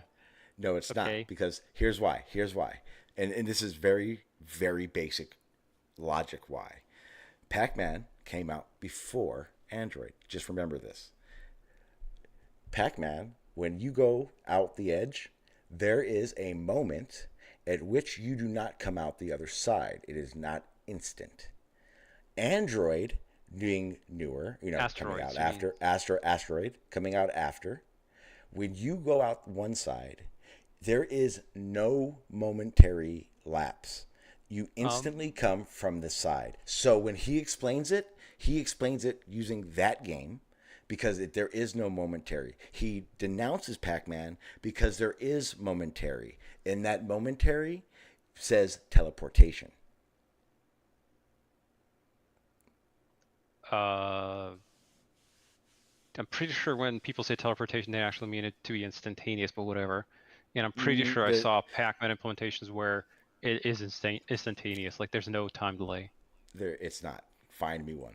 And again, teleportation, even in the science of teleportation, it would never be instant. So that's why he frowns upon saying teleport, because teleport, there is a lapse. There is no lapse in his model. No, not necessarily. No. Teleportation can happen instantaneously. No, it can't, because no matter what, to teleport something, you must break down its molecules. It must go somewhere and then reconstruct its molecules. That is not instant. No, not necessarily. When you're thinking about like Star Trek transporters, I know what you mean. And Oh man, no, I'm thinking this is so. I'm sure you've heard the guy who talks about this. Like, he's the guy who has mathematically figured out teleportation. The problem is physics wise, not possible. And in that explanation, he explains the reason physically we can't teleport something, because in this it'd be either two situations of teleportation. Either one, the molecules would have to be disassembled, transported, whether that part is instantaneous or not is not part of it, and then has to reconstruct itself to become you again. Or the other instant, what would be instant, would have to be a clone of you on the other side. Whether or not that means the destruction of you or not, he didn't explain, but it would be an instant of a clone of you. It would copy and paste you instantly. But even in those situations, it wouldn't be instant. Teleportation isn't like Star Trek, where it's like that, where you're just there and then you're there. Or I'm sorry, it would be more like Star Trek, where some molecules being transported, not an instantaneous clone. That's what I meant to say.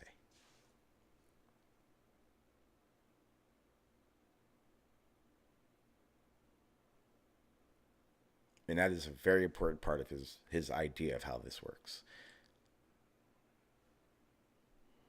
So just to be clear, you say it kind of, so we reach the end, a reset happens, correct? Somehow. We then somehow, reappear yes. at the other side. Yeah. Yeah, it'd be like the way he describes it is at the edge. Is he doesn't say at the edge, he says the end of the simulation, and then you come back to the beginning of the simulation. That's how he phrases it. so when I meant teleportation, sorry, I was away from the mic. When I meant teleportation, I meant sort of more in the direct etymological sense of the word, where teleport literally just means distant port or distant gateway. So it's more like Stargate. Yeah, something like that. Like there's a bunch of sci-fi shows that have the concept of you basically spatially connecting two regions of space to the point in some manner to where they are actually physically adjacent to each other through some kind of portal. That's what I meant. Okay. Effectively giving you the wrapping behavior of asteroids or whatever. Yeah, Pac-Man. I watched some Pac-Man stuff. Yeah, there's a slight time delay, but what I meant basically is that you come out the other side. It gets actually even dumber. It's not just you go in and you come out the other side. What would happen, for instance, if you flew right along the separation line? You have your non-zero size, right? So you could literally have one half of your body having one side of the simulation, the other half of the body in the other side. What gives? How do you step across that edge? You Or wouldn't keep be able walking to. along it? But see that Well, that would be, but you yeah, have to that be would able be to, right? if it's a Stargate. What you're Well, asking is that what you're that's the saying thing is with like, so imagine, like, so people that are listening, the- imagine the the- Stargate, right? What he's saying is you stand on both sides of it. You stand yeah, like you put one leg in, one leg out. exactly. The thing is he doesn't, and I will ask him because I don't know for That's the sure. thing. But Like the if game he, Portal, really. but the thing is he doesn't describe it that way. And this guy, he methodically says it in a way so that things like this doesn't happen. He will say, "I didn't say a Stargate." No, that's okay. I mean, I'm thinking more along the lines of like the game of Portal, where you can literally just stand in the portal, stand one leg out one side, the other leg out the other side. It has to be possible, because I mean, right? The connection has to be seamless to where you can't tell that you've gone through it. In fact, even Yeah, light has to do correct. the same thing. Light Correct. has to propagate. Light has to be able to propagate exactly along the separation edge. Because you're still going to be able to see right along it, right? There's not like a black line there that tells you that, hey, here's the separation. The problem is that in the physical world, what you're saying is rational, but in the simulation, it's plausible. Sure, I get it. I mean, I understand exactly that he's not really all that sane, so that's okay. Yeah, We're just sort of playing with the idea. Yeah, yeah, and the thing is this is how do I say this? I don't care really. This is a fucking glow model. This is a globe projection. Yes, it is. Yeah. I know, I forget the guy's name, but I know specifically Glober is the one who created this projection. And what Duffy said in the interview. Good. Oh, not the one that you have on screen. You got something else. Okay. Is what you mean? Or which one? The one you got on screen? Yes, I think. That's the Mercator. That's the Mercator projection. Okay, Well, it's so equal. There's another equal one. longitude. Okay, there's another one. This is quite the Mercator. It's the equal, yeah, equally rectangular. There we go. I'd have to look up the guy's name, but we'll use this one just for reference because this essentially is it. There's a model that projects and show. Okay, that's what it was. A guy made using this projection modeled the sun's modeled a bunch of stuff using this projection, and they work.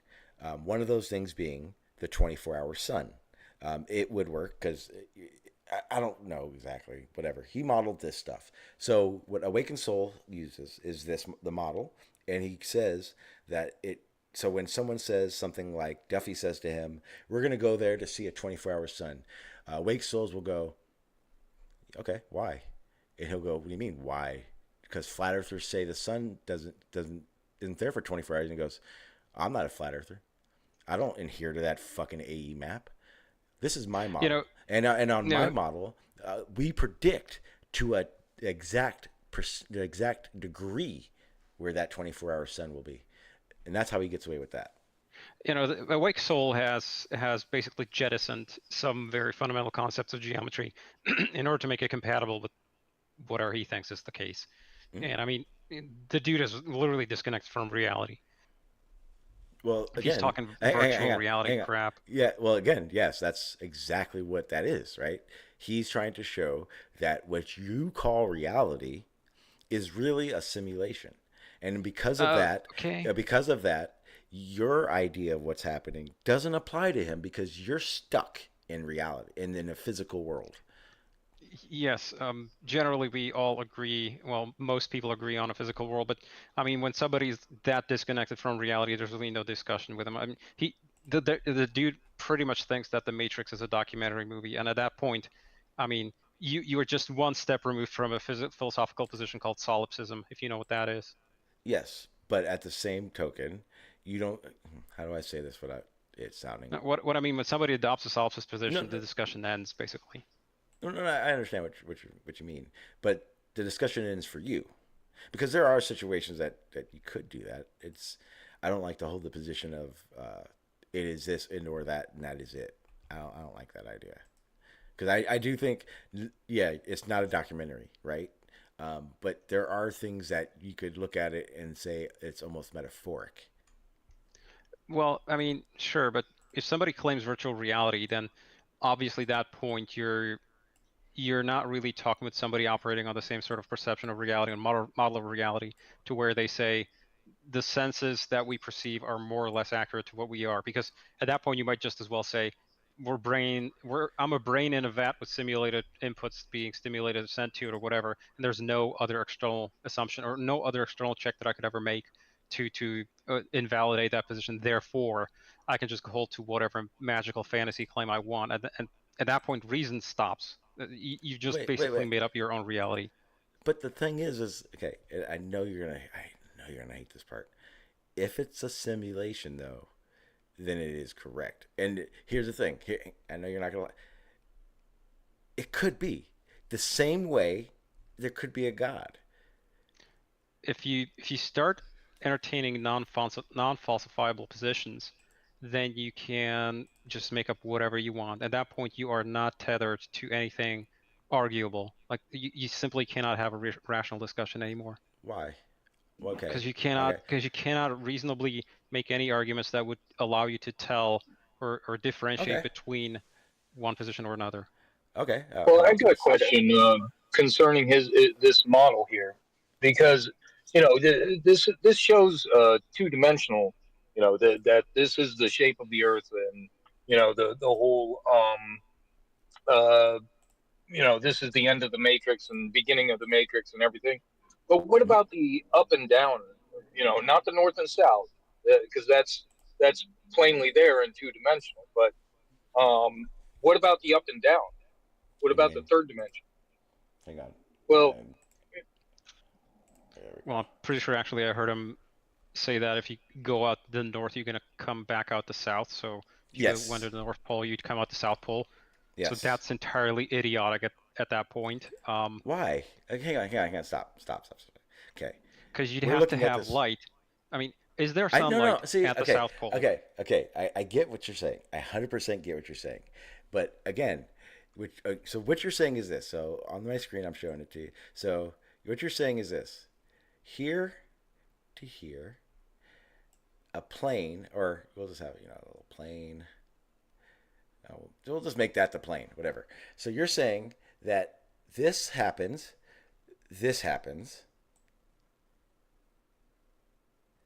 and this is impossible. But no, well, that's their claim so far. Okay, I don't think their claim is this. I think their claim is you go into the end of the simulation and you come into the beginning of it. Okay, what happens? Simple as that. So what if I have two ships that are separated by a mile, such that they can see each other, and one of them goes off the edge? What do they see? Do they see each other? Does one of them disappear? Does one of them teleport? What happens to the light? Right. Okay. It has to be consistent. You're saying boat 2, and then there's boat. These are really crappy boats, but this is boat 1. You're saying does boat 2 see boat 1? Yes. Yeah. So clearly the simulation has to be seamless. So therefore, it has to be possible to stand right on the edge, 1 foot in one side, 1 foot in the other side, and pretty much like trek straight along it, right? So you could go north to south entirely right halfway through one side and halfway through the other. No, you would literally. Why not? Because boat 2. I mean, you can dunk in. I can dunk in one half of the boat through to the other side, and then just turn south or turn north and just track. Just keep going right along the edge, with one half of the boat on one side, one half of the boat the other side. Okay, look. Why not? So boat 1. This is exactly what happens. So boat 2 sees boat 1 like that. Boat 1 is like this in that same position. Right. So is that the claim? Is that it can literally be split into half? This is not their claim. This is my devil's advocate. I don't believe this, but I'm trying. Right. I understand. Like I understand. So it would work. This would actually imply a cylindrical Earth for a start. But second of all, I think if I no. I'm gonna explain. There's some more supporting. No, hang on. Let me finish. This supports a cylindrical Earth if it wasn't a simulation. Sure. I mean, again, we're getting into the epistemology of knowledge at this point. So really, it's like, how do you know anything? And this is essentially solipsism at this point, where you can say that it's all simulation and I'm just a brain in a vat and you're all not real and you're just simulated projections and I'm just dreaming this. And at that point, whatever. No. The problem is, as of right this second, you're not able to grasp the philosophy of the conversation of this. I understand. I get this. I understand. We do not live in a simulation.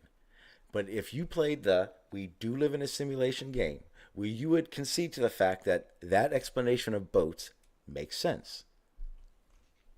If we're in a simulation, at that point, nothing has to make any sense. Why can't pretty you much because I need I need to be. I just need. How could you tell? Do one thing for me. How could you tell? How could you tell that not everybody else is just part of the simulation?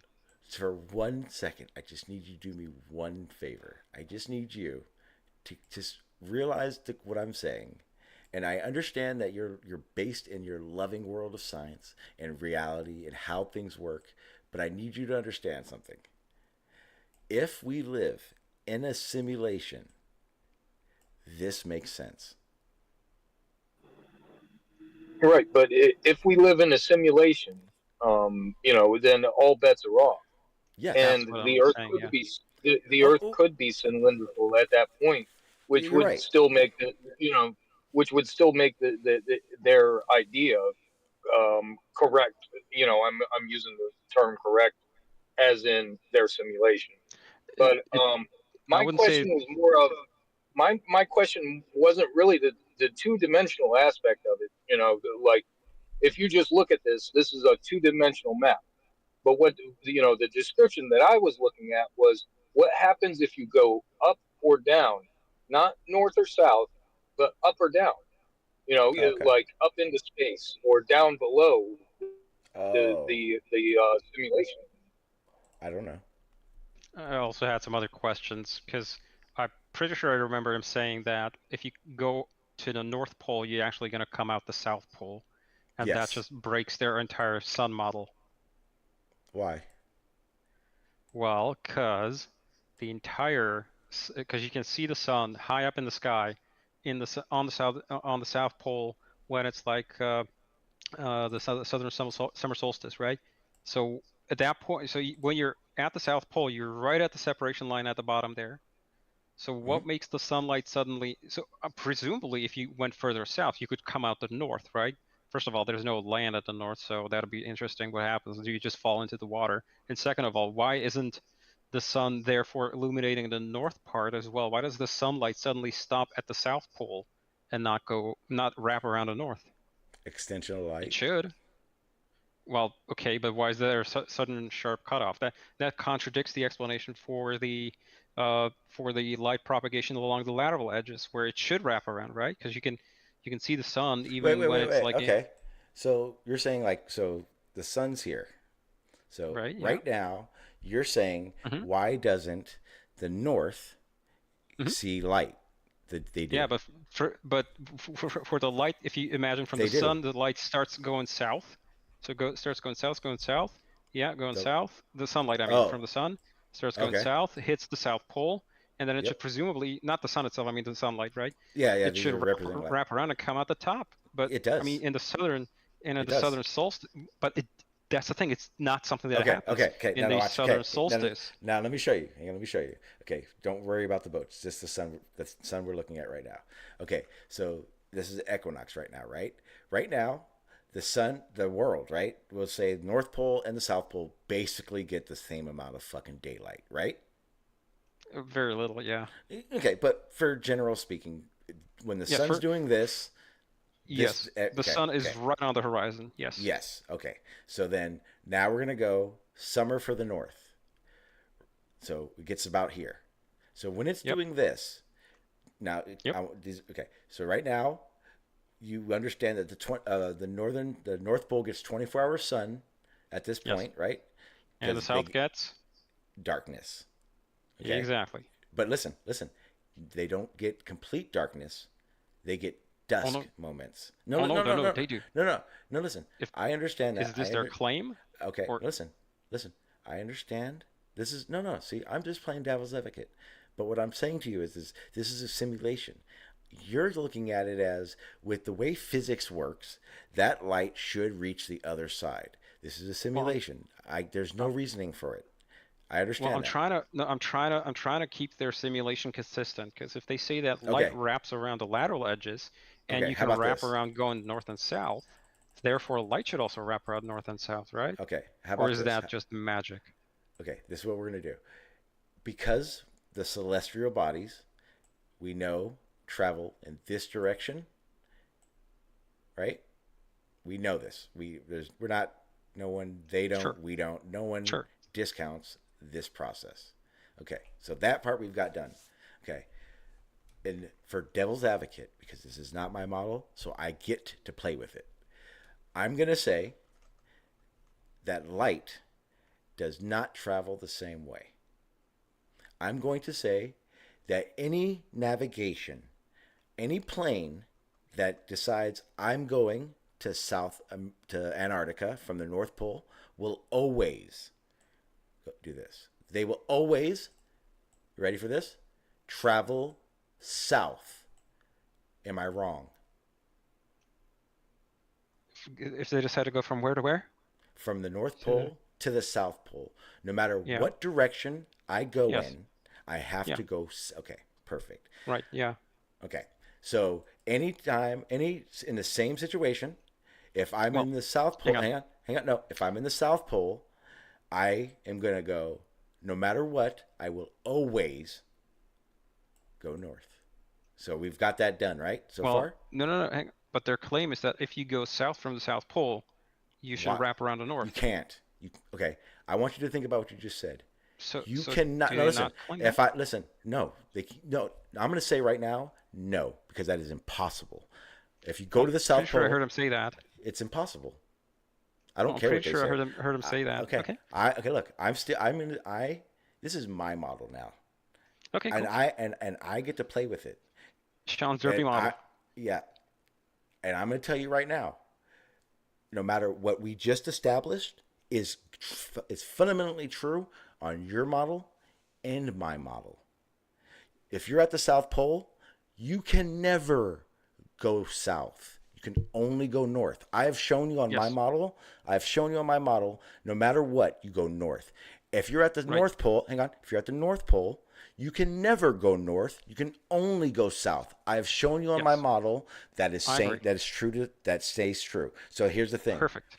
Okay. So when you said the north up, north down thing and the light, the reason light does not reach is because light does when light goes north, it can never ever go south, which Okay. means it Cool. can never be in the south. Good. Now here's another observation we can make that is going to break this model apart. Okay. You start in Santiago, right? In Chile, Yep. or whatever. You track south. You keep going south. Yep. And you do not change direction. What happens when Yes. you hit the South Pole? You go to the South Pole. Okay, and keep going. Keep going straight. You don't turn. What happens? Oh, okay. You go to the North Pole. What? Okay. Let me ask you a question. Let me ask you a question. Stop. Let me ask you a question. When you go to the North Pole and you fucking go, you wait. So hang on. Yeah, Let me airplanes do this every day. Yeah. I want to redo my lines. Lines because they're not accurate, and we both know that. Hang on. Okay. So we're gonna start in Chile. So to go to the north to the South Pole, I gotta go this way, right? I'm good so far. No. No, south is pointing downwards from every direction. No, you said the North Pole or the South Pole. South Pole. I'm sorry. Yeah, exactly. The South Pole is the entire bottom edge. No, it's not just the a South point. Pole. No, this is not the South Pole. Okay. Well, that's Antarctica. You said yes, South that's Pole. Antarctica. But in this map projection, the South Pole, everything, if you point south from Chile, you're not pointing across the Atlantic down towards Africa. No, you're not doing that. No. You're the South pointing Pole's down straight there. down. It isn't. The Why? South Pole would be the entire bottom edge. No. Antarctica. Yes. No. Antarctica's the whole bottom edge. Okay. Okay, look. Hang on. The North Pole. Hang on. Look. The North Pole. Anchorage, Alaska. Anchorage, Alaska. Hang on. This is the North. Wait, no, that's not the North. Yeah. No. North Pole's right You're about thinking about there. the magnetic pole. You're thinking about the magnetic pole. I'm thinking about the geographic pole. The Which pole is? that a gyro compass is going to point towards. Okay, right about here. The gyro compass is not magnetic. Okay, where is it here? Am I wrong? You tell me where to put it. That's the magnetic pole. I'm not talking about the magnetic pole. Okay. I'm talking about the geographic pole. Where do you want me to put it? The entire top edge is the north geographic pole. No, it'd only be a... Yes. Okay. Yes, that's how this projection works. That's the funny part. No. So, okay, let's think about it. You know where Anchorage, Alaska is, roughly, in Alaska? Right here. Point due north in geographic coordinates. Which way is north? There you go. So you've just pointed at the North Pole. Go to, I don't know, like the Kamchatka Peninsula in Russia. Yeah. Point I see north. what you're saying. There you go. Okay. So they're all pointing towards the north. Perfect. Okay. I am on board with you. So go north. What happens? Hang on. So from any one of these, go north and see what happens when you hit that edge. Oh, airplanes do it every day. Yeah. You go north. You hit my simulation end. Right, right. And what happens? You go down. There's some special pleading right here. No, this it's is not. a different. No, it's look, a different look, edge. Look. It behaves different to the lateral edge. No, look. When you come here, go out the side. Yeah. You sim out, you sim in. Yeah. When you go up, you sim out, you sim in. My simulation is. But so you hang on. around. Stop. Let me ask you a question. You didn't wrap around. This is a different behavior. You wouldn't wrap exactly. No, same behavior. Exact same behavior. No, it isn't. It's a very different kind of behavior. Why? You just changed motion vectors, for example. For one thing. No, You stop. just reverse direction. No, stop. Okay, this is very serious question now. Here we go. Ready? I'm gonna break your fucking paradigm now, buddy. Ready? Here we go. This is why my model still works. Okay, so this latitude, right? We're gonna call. I'm pretty sure you know exactly what latitude. What latitude is that? It's like 65, so 70 degrees roughly. We're gonna say 65, which means this is 65. We're on board, right? Yep. Perfect. Good. Now we're gonna say this longitude is what? That's about like 90 west. 90. Give or take 100 west. Yep. 90 west. Okay. Where's 90 east? About here? No, about here. 90 west. Or 90 east, I'm sorry. Sure. Okay. So the reason that happened is because if I exit, or I end my simulation at 65, I 65 enter north. 65 at 65 north. Yes. Yeah. Okay. Whatever. Yeah. Yep. But you've exited on the north. You exited 90 west and entered 90 east. No, wait. And let's say, hang on. Stay on board with me. Don't go ahead. Don't even better. Hang on. No. Stop. Make it 100 west. Make it 100 west. That's gonna be funnier. Hang on. I want you to understand where I'm coming from on this first. So we exited the simulation at north 65. We've entered the simulation at north 65. Just stay with me. Sure. Okay. Now we come to the situation of why I exit my simulation at 90 west and I enter my simulation at 90 east. And here's why. You ready for this? No, stop. No, stop. Hang on. Nope. Hang on. Here we go. Okay, go ahead. Are latitude lines parallel to each other? Yes, they are, yeah. That's how my code works. Are longitude lines parallel to each other? No, they're not. That's why my code works that way. That's why you don't enter and exit on the same one, because you're not on the same simulated projection. But when you travel east to west, you are. I got you. Well, in that case, your world is a sphere, your coordinate system describes a sphere, not a flat plane. No, it describes a flat plane. Look. Hang on. It doesn't. Hang on. Okay. The model. Hang on. The picture. Hang on. The picture we are looking at right now. The picture we're looking at.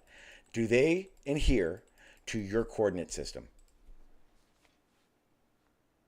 What about it? Do they align with your coordinate system? What, the coordinates here? Yes. It is a projection. Yes. Okay. So then. I don't understand align with what coordinate system. Okay. So on your model, your Peasley globe model, is this equator and longitude line. Oh, I gotta put my thing. Is this equator and latitude line in the same position? Same position from what? And my model and your model. Will those lines intersect at that same location? You can make a projection to where you can translate from coordinates from one to the other, yes.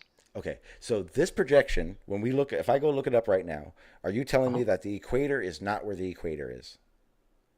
It is a malformed question. I'm not sure what your question is. Okay, if I look at we get a globe right now, Mhm. and I drew an X at the equator over Africa, will my X intersect with your line? Will they be the same point? So let me ask. Yeah, Okay, no, like I said, you okay. can. Look. What you're really asking is, can you make a projection from a globe onto this kind of a?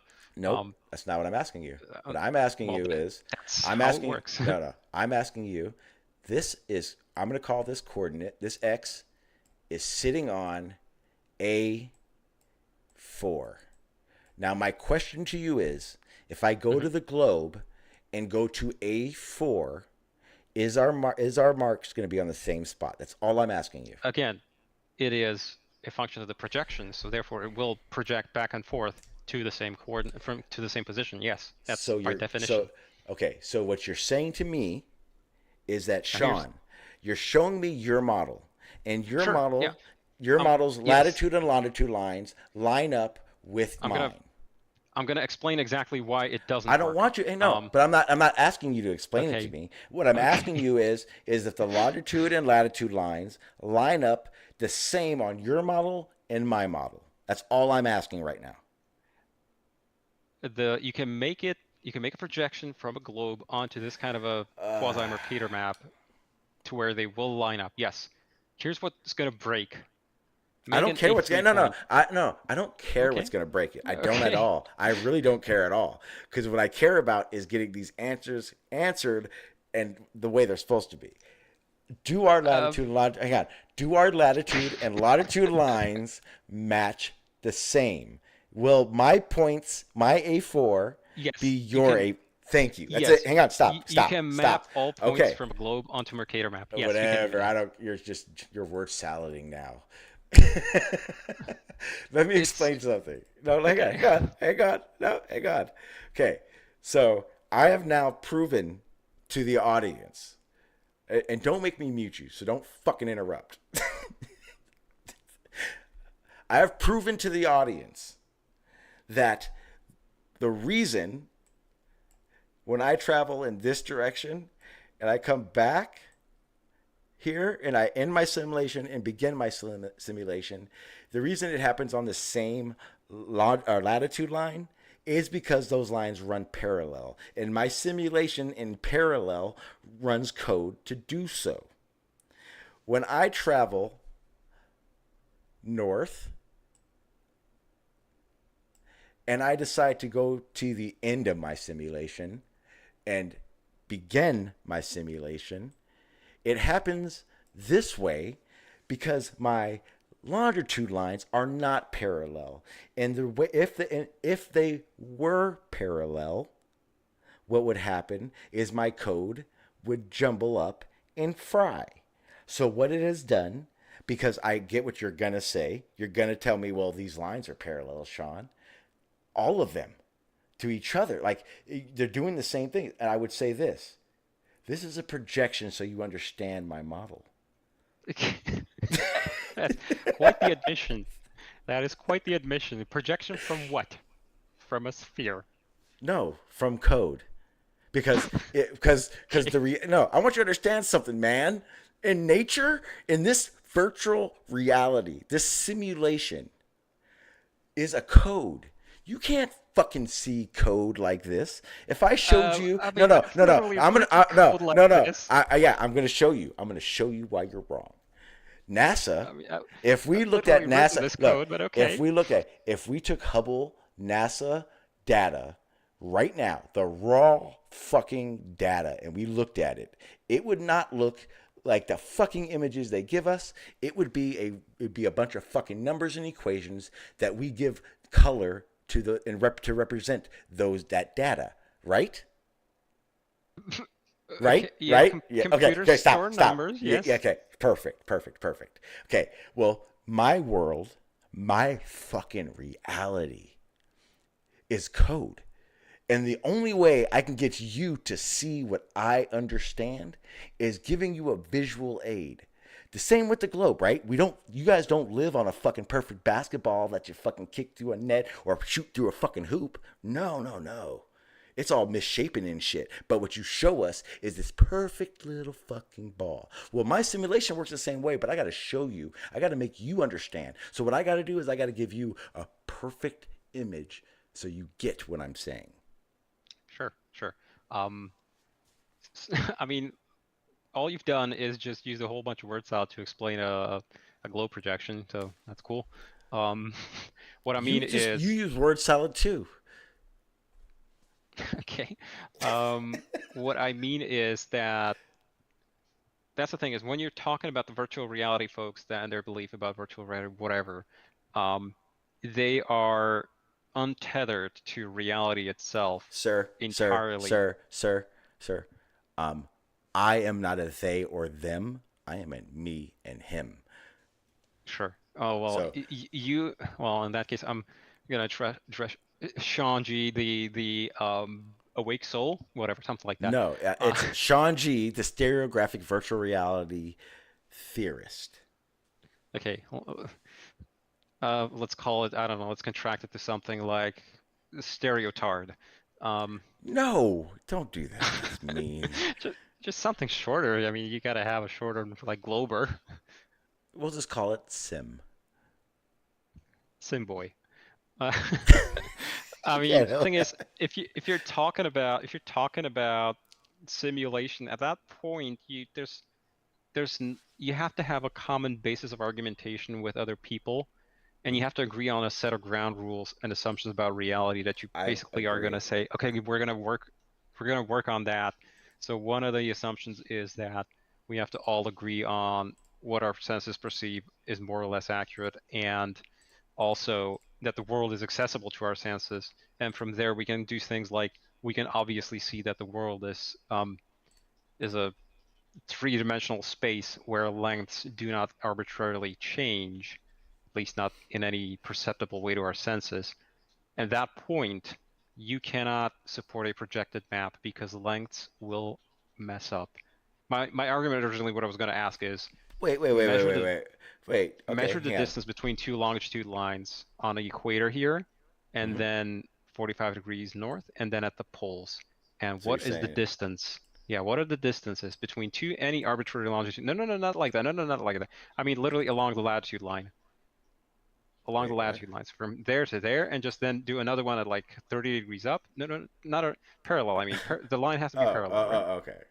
So measure the distance from there to there, and from there to there, right? And just do that, and tell me what the distances are in reality. What will I observe? How far will I have to travel? The same distance. Duh. And that's the wrong thing. That's the wrong answer. You're not actually shrink in length. No, I meant the same distance as you. Well, and that's where it disagrees with experiment. So therefore, theory falsified, or hypothesis falsified, because the actual distances shrink. Yeah, definitely. They absolutely shrink. I agree. Yes, and guess what the distance is right at the North Pole to go from one to the other longitude line? This line? Yeah. How long is that line? That's very long. It's actually and in reality, it's actually 0. That is a 0 length. I agree. So how do you square that with a flat map? You can't. So that's the end of the simulation. Earth is not flat. Wait. Okay. Wait. Stop. Okay. Agree on space being three-dimensional. Hang on. Okay. If not, the then beginning. Okay. There's nothing to argue about. At the very beginning of a codes like a simulation's coding, it's 0. Right?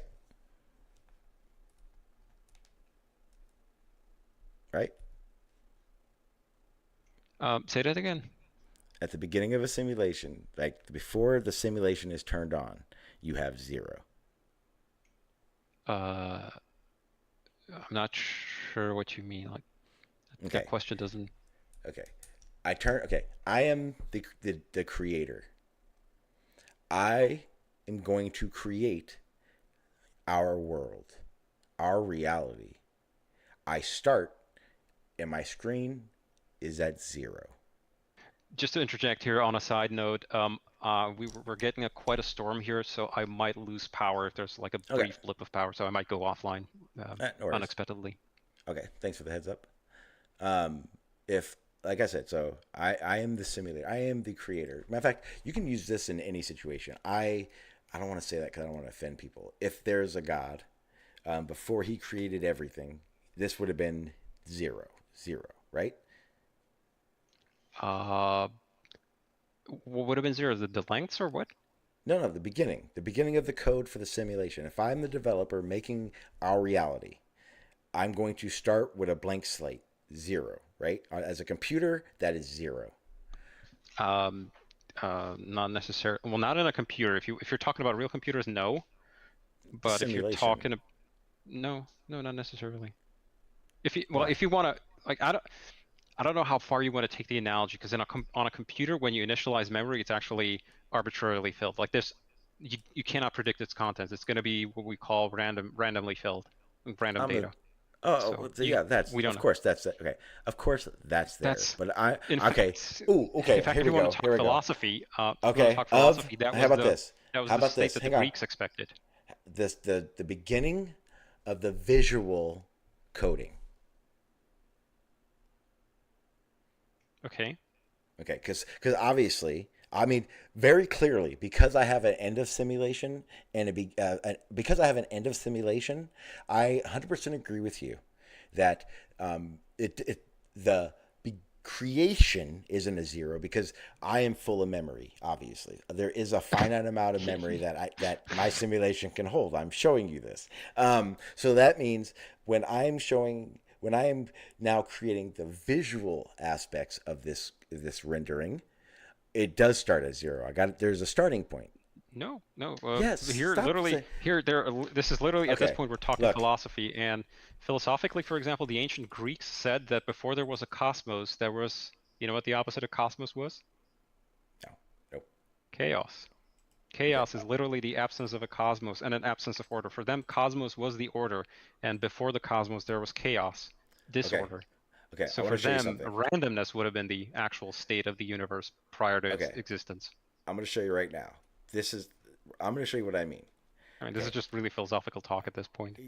No, this is reality. I'm showing you. Totoro is giving me that energy of that kid that loves to tell people that Santa Claus isn't real. Yeah. Maybe.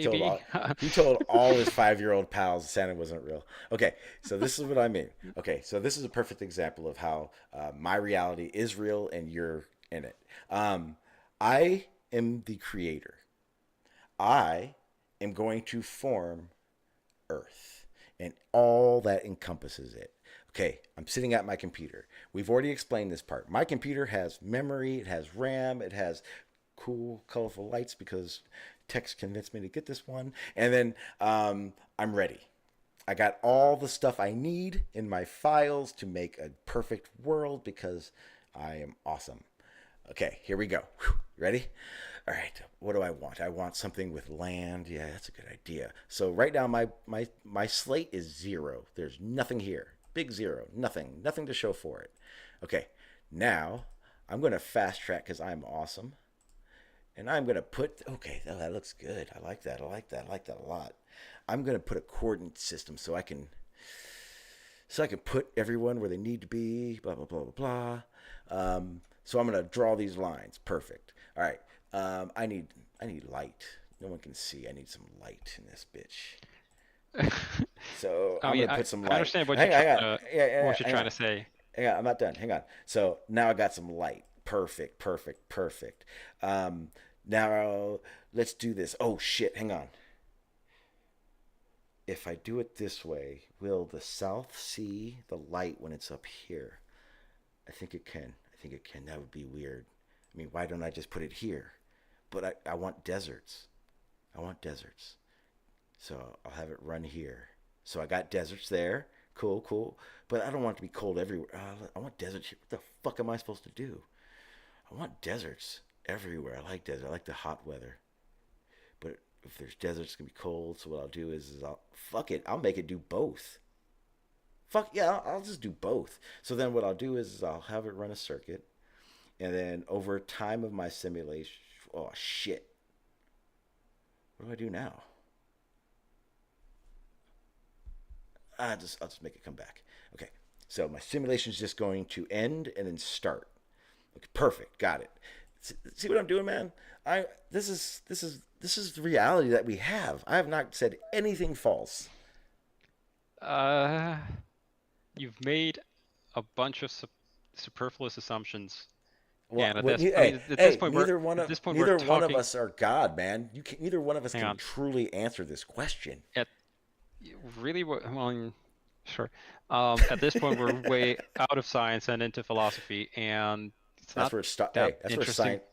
That's where science It's really not You that starts. keep interesting falling to for me. his fate, Totoro. You I gotta get quit. no, I get it. Like what I'm trying to say here is that I'm not all that into philosophy, Why? and If it you can wasn't for leave that hey, because if it wasn't for hey, frankly, it's arguing about the number of angels that fit on the head of a pin, which I wait, don't really time care about out. all that Okay, much. okay. Are you telling me that the science that you love, the science that you cherish like a fucking religion, you're telling me that it didn't come from philosophy?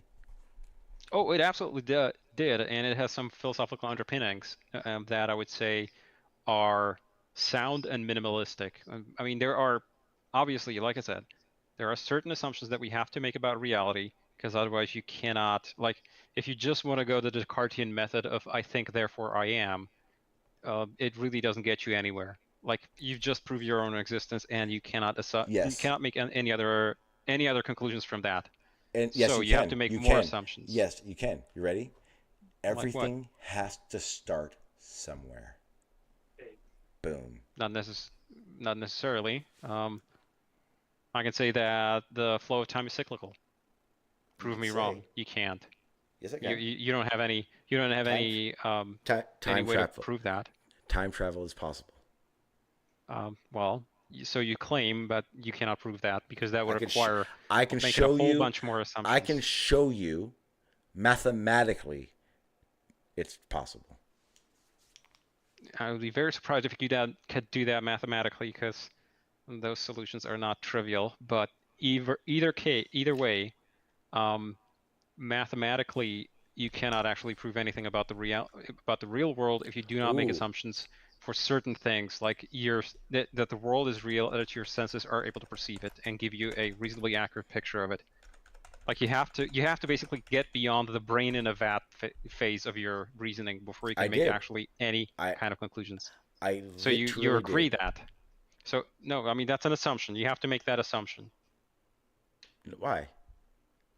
Because you cannot make any other assumptions otherwise. Like it's literally just, and for any observation you make, you say the sun is here, therefore I'm going to say no. It's just you are a brain in a vat, and you're being fed these electrical signals that your brain interprets as that. We're both philosophically equivalent. There's even no way to distinguish between the two cases. But wait. So the light isn't. It's the matrix problem. Wait. Hang on. The light isn't where the light is when you see it, when it hits your eyes.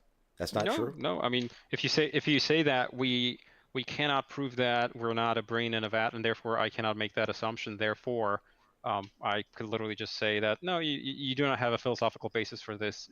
Discussion's over. Okay, so then why doesn't science do that? Does science? Why does we have a philosophical basis? Yes. Yeah, we presuppose that the world is real and that our senses can perceive it, and we have to make that sort of as an axiomatic assumption. Like we have to just basically declare this before we can make any other further conclusions. We have to agree on this, at least as a basis. And when you say that we live in a virtual reality simulation, whatever, at that point, essentially all philosophical basis for any further scientific experimentation goes out the window. You could just say whatever you want. Okay, so then at that point, what I get to say is anything that you can empirically show me to be fact, or you can't empirically prove to me, is just philosophical. Anything you say. Yeah. Okay. And you could say at that point the discussion's over. That's why I said. Fine, perfect. Show me space right now. Yes, exactly. And if you say that you do not agree with certain basic assumptions, then the discussion's over. Okay, if I could interject, just yes, for please a moment, please. So Totoro, while I understand what you're saying, I think it's a little bit. I wouldn't necessarily say to Sean that from a philosophical standpoint that he has no standing, because Zeno's four paradoxes do allow for this concept to hold up, at least in a philosophical stance. Now, from a scientific standpoint, no, it's very, very, very unlikely. But I would not throw out the idea of the philosophical thought behind it. I mean, yeah, if we agree on the basis that okay, reality is real and we can perceive it, and our senses can perceive it, then we can make some further conclusions. And in that case, I would say our Right, senses but perceive. Zeno's paradoxes argue against sense perception. And then Plato asserts that later on in the Republic. Well, Plato, Socrates asserts that later on in the Republic that, like what Sean's doing right now, Sean, you're saying that you've created this, but really what you've done is you've created an image of it. You have not Yes. created the actual tangible item of it. You know what I'm saying? Mm-hmm. Um, so the argument that Zeno had was that motion specifically is a sense excuse me, that Excuse me. is not to be trusted. The idea of motion, the idea of time, things like that, they don't hold up because there are certain paradoxes that we have mathematical standing of, right? That's why we have infinity. That's why the Achilles and the tortoise concept is such a fun thing to play with, um, because sense perception isn't trustworthy. And we can back that by science. But if it had not been for Zeno um, thinking about it from a philosophical standpoint, science would not have been able to, I think, get to the level that it is now. It's through the process of identifying the paradoxes that we are able to get significant insight into scientific backings within our realms. And what you have here are numerous equations for time travel. I'm not saying any of these work at all. I At mean, all, the second, right? the well, I'm not. the very first image. You know what that is? The very first Uh, image in there. this one? Yeah. You know what Okay. that is? No. That's the special theory of relativity right there. That's the gamma Okay. factor. Okay. Well, it does say mathematical equation for time travel. Uh-huh. Uh-huh. Okay. Perfect. Yeah, Okay. That one time Okay. is travel only No, in being one no, direction. relative. no. Stop. See, you both are assuming. Hang on. You both are assuming. No, Sean, that is not an assumption. That is a correction No, because you picked the first thing you could see. no, I didn't pick that. I just Google search and I was gonna do this. See, I was gonna do You know, this. I the wasn't equation for picking the time first one. travel is Stephen Hawking sitting in a chair. Yes. Okay, so what should I type in? That's okay. Like I know the arguments for like there are solutions to Einstein's general theory of relativity that allow for some weird funkiness with space-time curvature and like creating like time travel loops theoretically. Like the equations allow for that. Yeah, Doesn't I necessarily wanted mean that the to universe does. I Yes. wanted to ask you about black holes and wormholes and stuff like that yesterday. I had Me? watched like a well, yeah, I just wanted to Okay. gab about it because your pictures are helpful. Okay. But you know, yesterday we were talking about the how y'all are able to find distance for stars and stuff like that, Hmm. and um I don't know, my brain shut off halfway through what I was saying. Yeah, I apologize for that. Black And holes, Sean, scroll with it. and How you- Sean, I thought she wanted to send me some picture that she wanted me to determine the distance to an object. Okay. When I said I was going to do that, I didn't mean I was going to get offline and do that. Don't you understand I that I mean, am creating a simulation right now? right, okay. You're typing up the code as we speak. As we speak.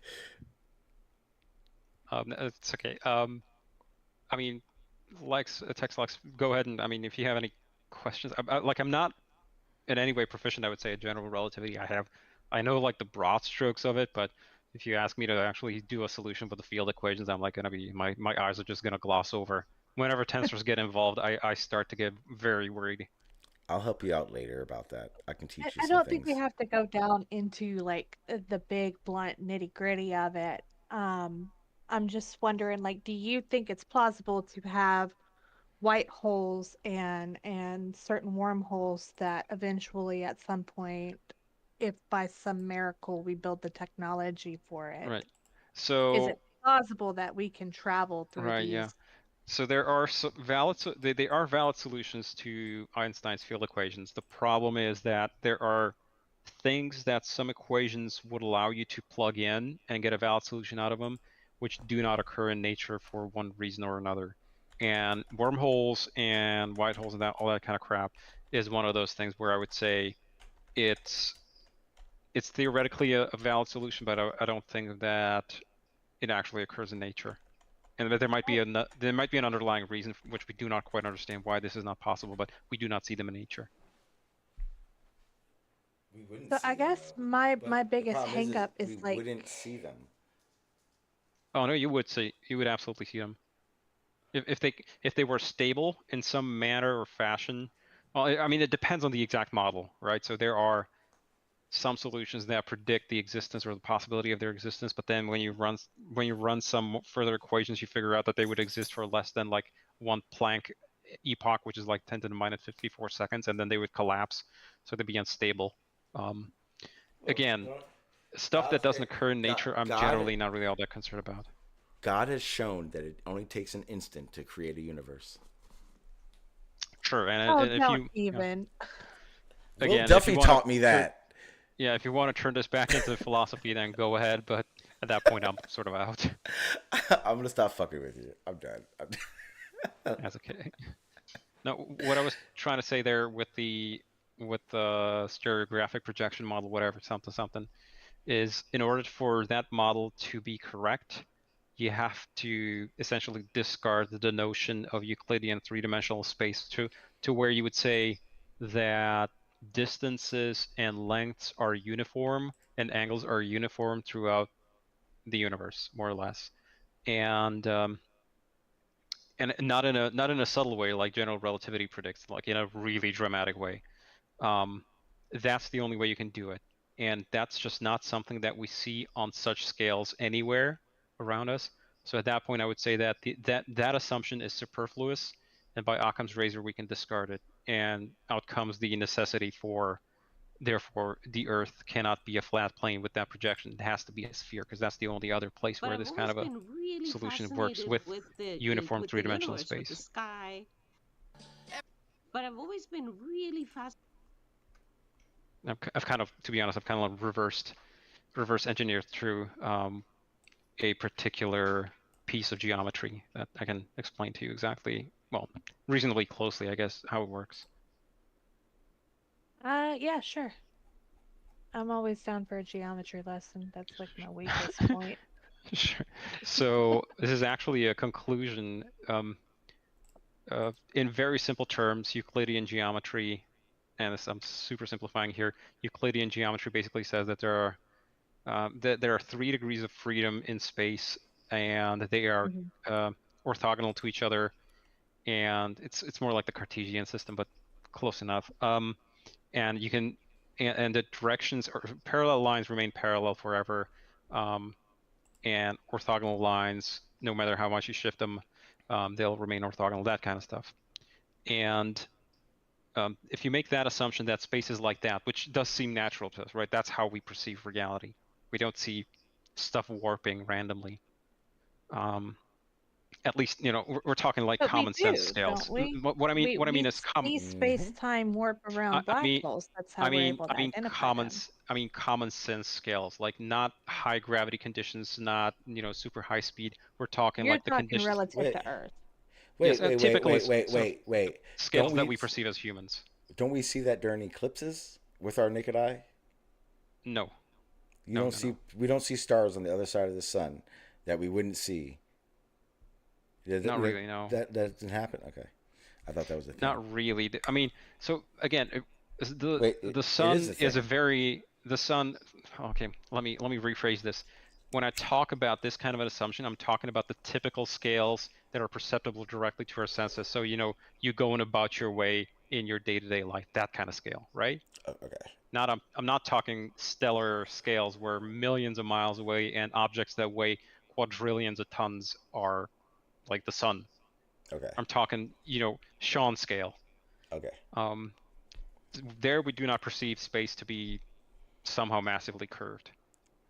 So if you assume Euclidean space, if you assume this kind of a geometry of space, there is a proof that there's a German, was it German? Yeah, I think it was German. A German mathematician in the 18th century called, I think it was in the 18th century, or did he prove it in the 19th century? Let me check, actually. His name is Carl Friedrich Gauss. Okay, his proof was just about at the start of the 19th century.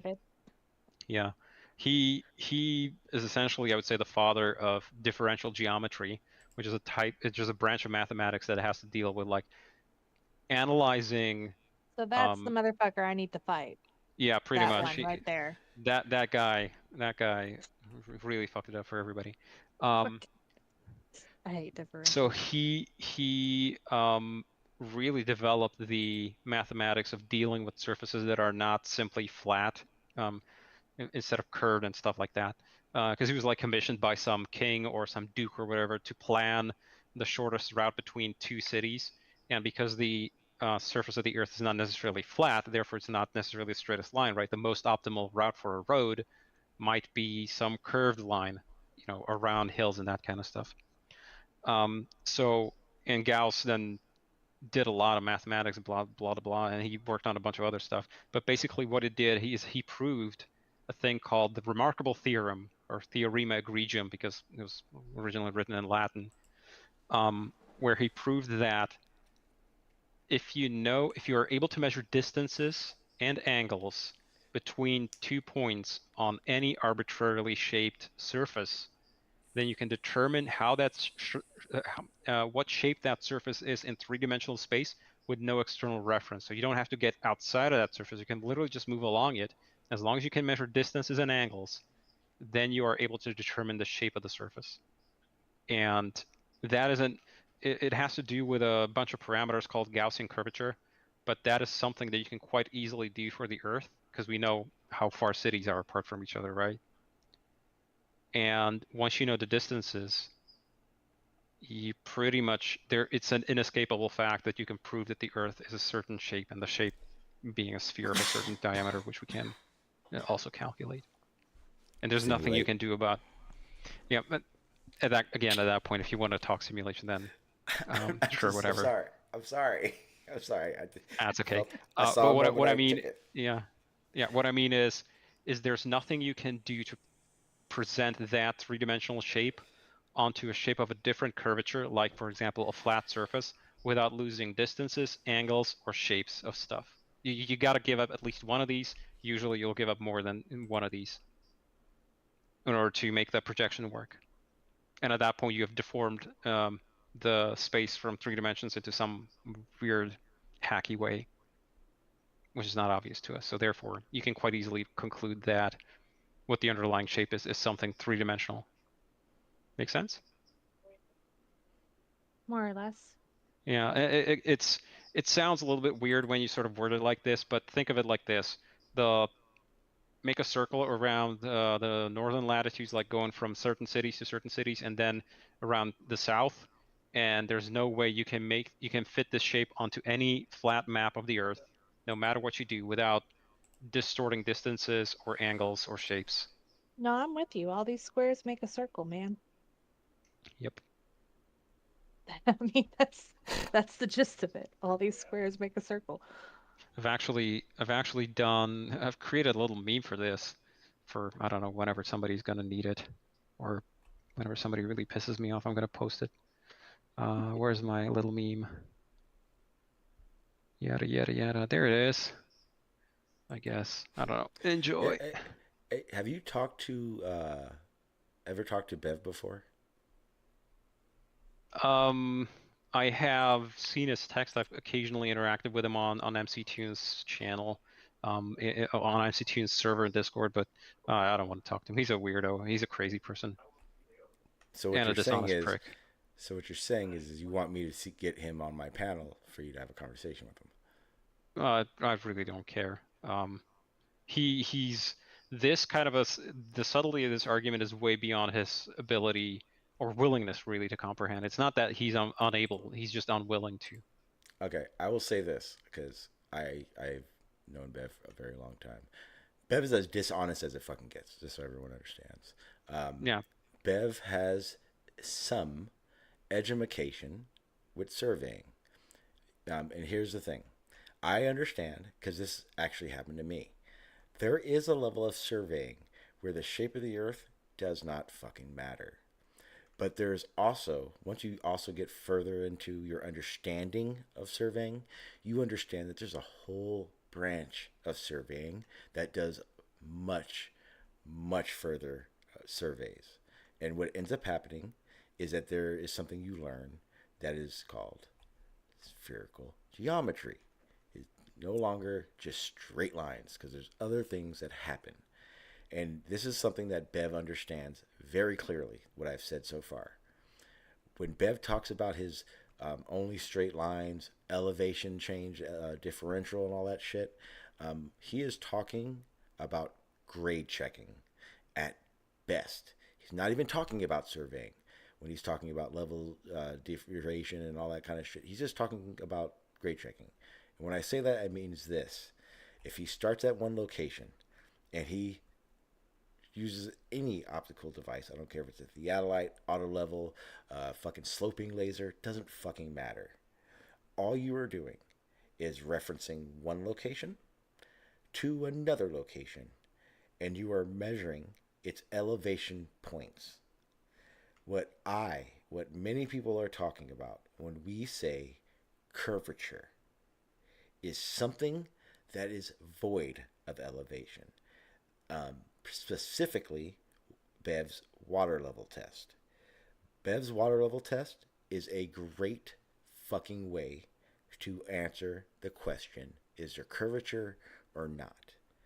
A water level at 400 meters does everything anyone could ever fucking need. If there was ever a fucking final experiment, it would be a 400 meter, 800 at best, water level. And here's why.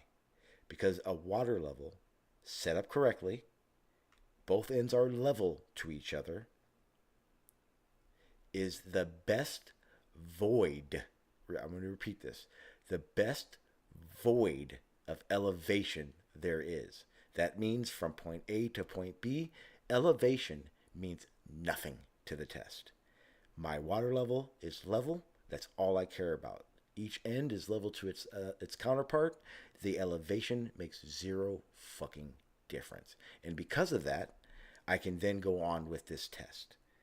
If I get any optical tool that can create a horizontal at this point, I start at one point, and all I do is I carry that horizontal across my test. Every 50 feet, so we can't play the optical game, you fucking mark 50 feet, you mark your horizontal line. You then transfer your equipment. You move over and over again every 50 feet, which is a lot, but fuck it, let's do it anyway. But what that does is it takes all refraction, all fucking optical issues that anybody could have out of the equation at 50 feet.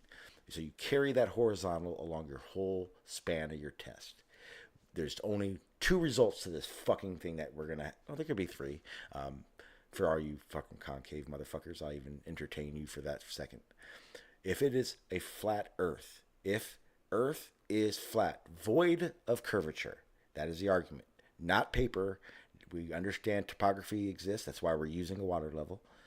But if you think it's a flat, no curvature, the result is this. You start at level 1 at point A, you carry your horizontal across. And because you think level and horizontal are the same fucking thing, what will end up happening is your horizontal will hit the second level point exactly. You will thus prove level is horizontal, horizontal is level, and we're full of shit. If it's a globe, I'll do concave first. If it's concave, when you start at the very first point of that water level and you start your horizontal line, what will end up happening is that line will fucking dive to all shit under your water level. I don't know how that works. I don't really care. I probably said it wrong, but who cares? No one even believes in concave except for like 2 people on this fucking earth. But more importantly, a globe. What will end up happening is you'll carry that horizontal across to the end of the span the same way. But because our understanding is that they are not the same thing, because we understand that there is curvature, your level line that you know is level, we've all agreed is level, will deviate from that horizontal. That horizontal will be above that level line, showing that something void of elevation is forcing the deviation of those 2 lines. This is as simple as it gets in the survey world. Grade checkers use this method when they're doing bench leveling. That means when they're doing step downs or step ups or bent or slopes. This is very common practice. I did it for many, many years. When surveyors do it, they do it for slope stakes or setting datum points for benchmarks. For the benchmarks, that means it's not even the same situation. Those are just points. It's not even the same situation. So what Bev knows is if he takes that extra step, that horizontal line that I just talked about, if he does that, everything he says is full of shit and he knows it.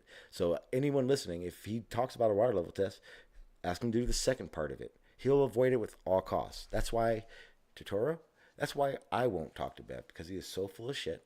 He is purposely dishonest. I don't like talking shit about flat earthers, but the flat earthers that need to be called out, he is one of them. Yeah, no, he's a sophist, so it's absolutely a waste of time. Well, your water level test, you talking about a 400-meter long water level? Is that what you mean? Yep. I would have relief spouts along the way. Sure. Basically, so anyone understands, little cylinders that rise up. It would basically leave the pressure and allow air to leave it and make it so that the 2 ends could actually level themselves out. They would also be good reference points as well. Right, but even on a 400 meter long device, you're looking at a sagitta of like 1/8 of an inch. Yes, very minuscule. That's the thing, is I'm not sure if flat earthers are going to accept this. Like, if it's such a subtle measurement, I'm not sure it would convince them. Well, maybe, I don't know. The problem is that it would either be that. That's why I did say 800, because what would end up happening is that'd be half an inch. No, well, I'm talking about the distance wise. Yes, but what I mean is the sagitta you get as a half an inch. It's, yes. Again, not very much. It's not very much, but it's a half inch too much for no curvature. Okay, I'm not just not sure that flat earthers are going to be really convinced by a measurement that is that subtle. Because I mean, there are extremely obvious I mean, they've denied stuff that is like this level of obvious, and here's the best part about the thing I want to do. I want to do this mainly because I can still go on that airfield I lived on, and the runway is just under a mile. Yeah, just under. And so I have the space to do it. I understand the reality of how to do it. Shout out to Spurs Parkane for using shitty PVC pipe. But what the best part about this test, or any water level test really, or doing the extra mile, is if a half inch isn't enough, all that matters in this situation is I move the water level another 400 meters. And the only thing that matters is that I continue my horizontal line across the span of my second part of the water level. So now at that point, you're going to have, what, an inch and a quarter? Just under an inch and a quarter? Probably, yeah. Probably, hang on. Let me see. It'd probably be almost 2 inches. Yeah. So what would end up happening is, okay, we've now shown, and again, let me make everyone understand, this is not a flat earth killer, right? That's not bullshit, because I know flat earthers that think we live on a curved surface that just isn't as big as we say it is. It's just half of what we say with everything on it. I know it's weird, but still. What would end up happening, is you don't trust the 2 inches. Okay, continue my horizontal. What in surveying, grade checking, it's a mean line. It's a line that I've created to show horizontal. And all we'd be doing is showing that horizontal and level are not the same, and that there is a deviation. And any deviation from the very first station that showed us that at ½ inch shows that it is curvature. Yeah. Again, I think it's, yeah. But to be honest, I think this was already quite easily done. I mean, the data for the LIGO is out there, and they'll deny it the whole way, all the way to the bank. Here's the problem with that. Everything I just said, for you to completely understand, I firmly believe you've had to have done it. At the very least, here's why. It's very difficult to just look at data in the survey world and understand it. Just know what it means. For someone who doesn't know anything about surveying, what Bev talks about straight lines, he's not lying. He's not lying at all. Euclidean planar survey, yeah, he uses that shit all the time. That's what they benchmark shit everything on. I get that. He's not lying about that. Bev's problem is that Bev won't go beyond Euclidean to the point where I've said this to him. I said, Bev, can I measure a basketball? Because if I can measure a basketball, then Euclidean can work. I know it does because I've cut slopes at understand this part. I cut slopes at 2 to 1, 3 to 1, 4 to 1s. That equation, the way I understand to cut a slope, is Euclidean. I'm not using anything on any kind of other math. And to do that, I can make any surface using Euclidean. As long as I understand the steps, I have to go beyond the first fucking straight line. Well, enjoy the rest of your stream. I got to run here. Thanks for the chat. I'm very close to end. Thank you for being here, my friend. Dang it. Okay, But well, you can catch me on text later, I guess. Yeah. Okay. See ya. Bye. That was fun. I opened I wanted to ask about the wormholes. Ask me. I'm smarter than him. Okay, Sean. So help me out with this. All right. So all right, let's do this. I know, that black holes, wormholes, whatever, they're a point that goes into a singularity, right? And all of space-time, the fabric of space-time, warps around them into that singularity. But that singularity is asymptotic, right? Mm-hmm. So it goes towards infinity forever, or it goes towards the singularity. Yes. Right. And so what they're saying is that once you've gotten past the singularity, you should be able, there should be an understanding of like a second, a third, a fourth dimension, or they might even be realities. And so they're saying that if you're able to go past the singularity, you should be able to slip into a different dimension. But if we as three-dimensional beings can't perceive the fourth dimension, how are we backing this? Okay. Do you want physics or do you want Sean? I want Sean because physics is hard. Okay. I simplify shit. Perfect. Okay. I want you to understand that I fully adhere to this. It's going to get a little weird. The dimension we are in is within a black hole. The size of this black hole, the one that we are in, exhibits a roughly 9.8 meters per second squared acceleration to whatever, blah, blah, blah. You know what I'm saying. The next dimension, so now we're looking at a black hole in our dimension.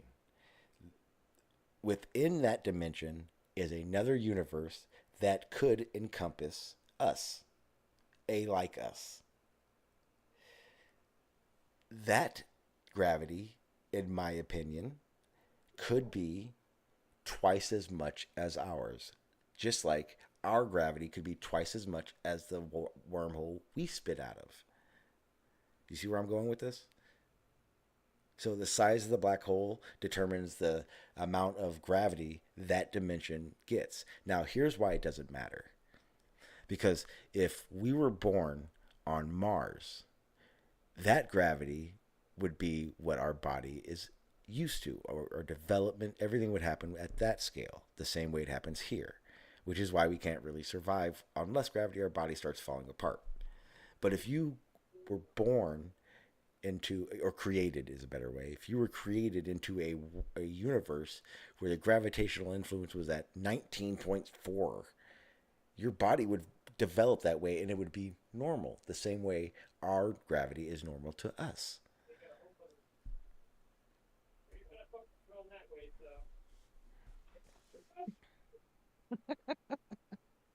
Sorry, my husband's being obnoxious. That make any sense? It did. My brain just hurts. Yeah, mine too. That I've been was on for a while.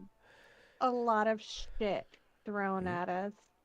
Now, I'm gonna okay. So, and I want to make it clear. I really enjoy doing that. I actually enjoy doing that more than debating with flat earthers.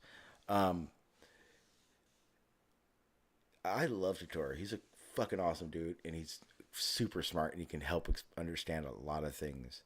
But he is very much stuck in that science, physics, reality rules. Yeah. And here's the thing: it's based overconfidently. And I used to say this, and I can't believe I just remembered this. This is something that and I'm being as serious as I get right now. I learned, this is what made me a flat earther when I realized this. You can't be more confident than the science is confident in itself. Right. And Totoro is more confident in science than science is in itself. And what ends up happening is even when you question the science, he gets uncomfortable. He gets really uncomfortable. He does not like, I really don't think he likes the philosophical aspect of it. No, And he wants to stick to the cut and dry, the facts, because those are what he yes, can argue.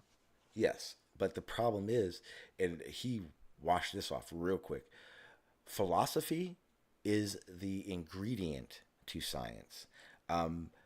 Even in science, they must use philosophy to move further. Otherwise, Yeah. science gets stale. Philosophy is the Yeah. most important part of fucking science, if you will.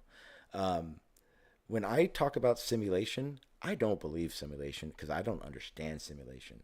I can tell you right now, everything that I just walked down was literally kind of just bits and pieces, the things I heard, and then me trying to fill in the blanks. And I'm sorry if we live in a simulation, what I said makes sense. I had an explanation for it. And the reason I say it like that is this. He presents, because he has an explanation for it, he is right, and everything else is unlogical. When in reality, we are both philosophically explaining our perceptions. I was going to do this, and I don't remember what happened, but we didn't get a chance, because I was going to show him this. Because if we played his game, then it's show me space. You can't show me space, don't talk about it.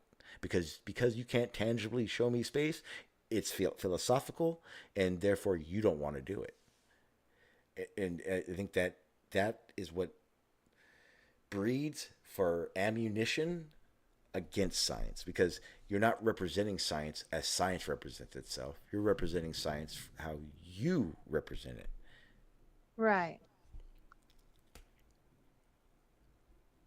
And I just think, and I think that's fine. I honestly do think that's okay, but acknowledge it. Know you're doing it so that when you're called on it, you don't seem disingenuous about it. Because I don't think he's disingenuous at all. That's why I said he looked uncomfortable, because otherwise it would be disingenuous, purposely poo-pooing it. but I think he was doing it because that's just how he's set in his ways. And I think it definitely stales science. What the fuck are you doing? I thought it was a bird at first. I'm just drawing. What are you using to draw? A tablet? Everyone has a tablet and draws cool. I have a mouse. I'm gonna get one of those drawing pads for my computer. Are those good? Yeah, I like mine. I have a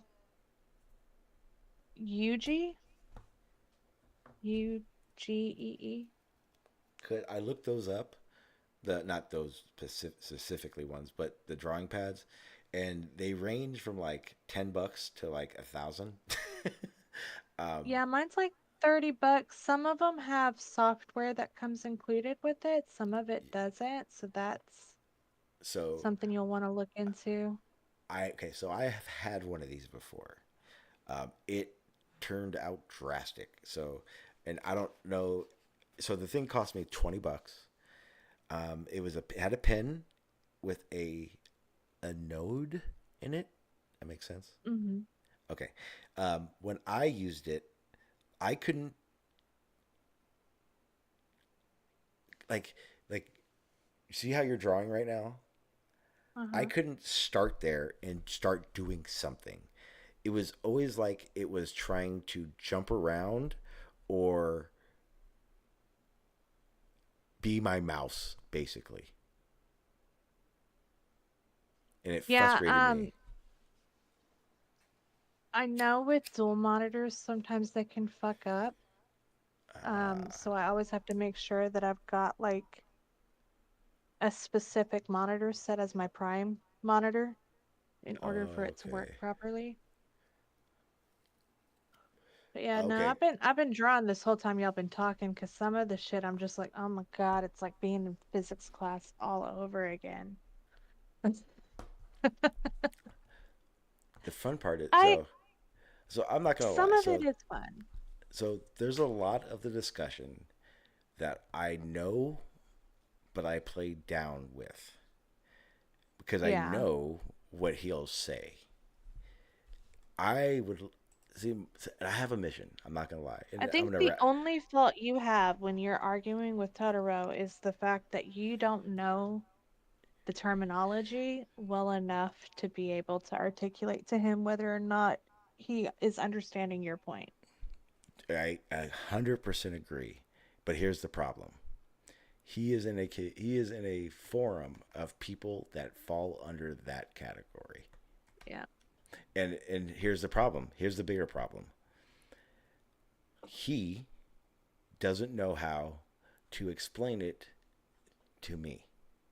I know this because exactly. And here's the thing. I understand 90% of what he's saying.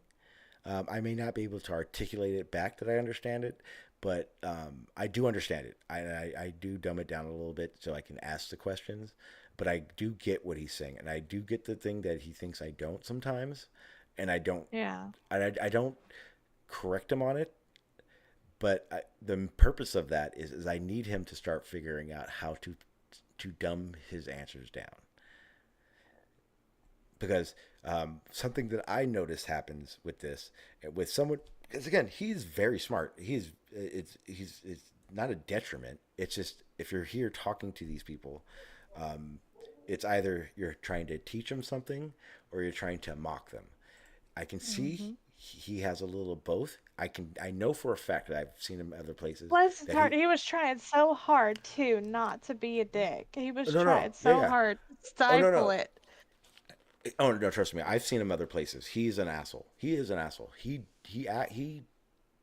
stopped. I can't stop doing that. He doesn't do it here out of respect to me. I know that for a fact, and that's why I don't yell at him or jump on him like that, because I can tell he is trying. So I give the respect and credit for that. So the little things I don't mind. Those things, let's keep it real. We all kind of think it. He just says it. But if he could explain things layman, it would make his points sound more concise, whether that sounds weird or not to people. It's the reality of where we're at and what we're doing. It's the reality of how I learned, and that's ultimately what it is. The stuff that I understand and learned were from people like him, right? And and luckily I had the ability to find the people that were able to dumb it down, make me understand it, help me understand it, right? So I think that's very important in the community. I think it's very important because he has a lot to teach me, and the dumber, the dumber he can make it, the more I can Yeah, learn. for real though. Yeah, and it's weird, but it's the reality of it. I am in the true belief that every flat earther is based on not understanding, and you can build a misunderstanding very easily when you don't understand things. And I think that's the plateau flat earth sits on. I know that because that's what I dealt with. That's what I went through. I know there are a lot of people out there that are finding themselves in a progression out of flat earth because their understanding is getting better. And I applaud you guys, and it's not easy, and I don't expect everyone to be like, hey, I'm doing it, but it is a natural progression when you truly want to understand something and you truly want to figure it out. We have the big dumb. Don't finish. What are you doing?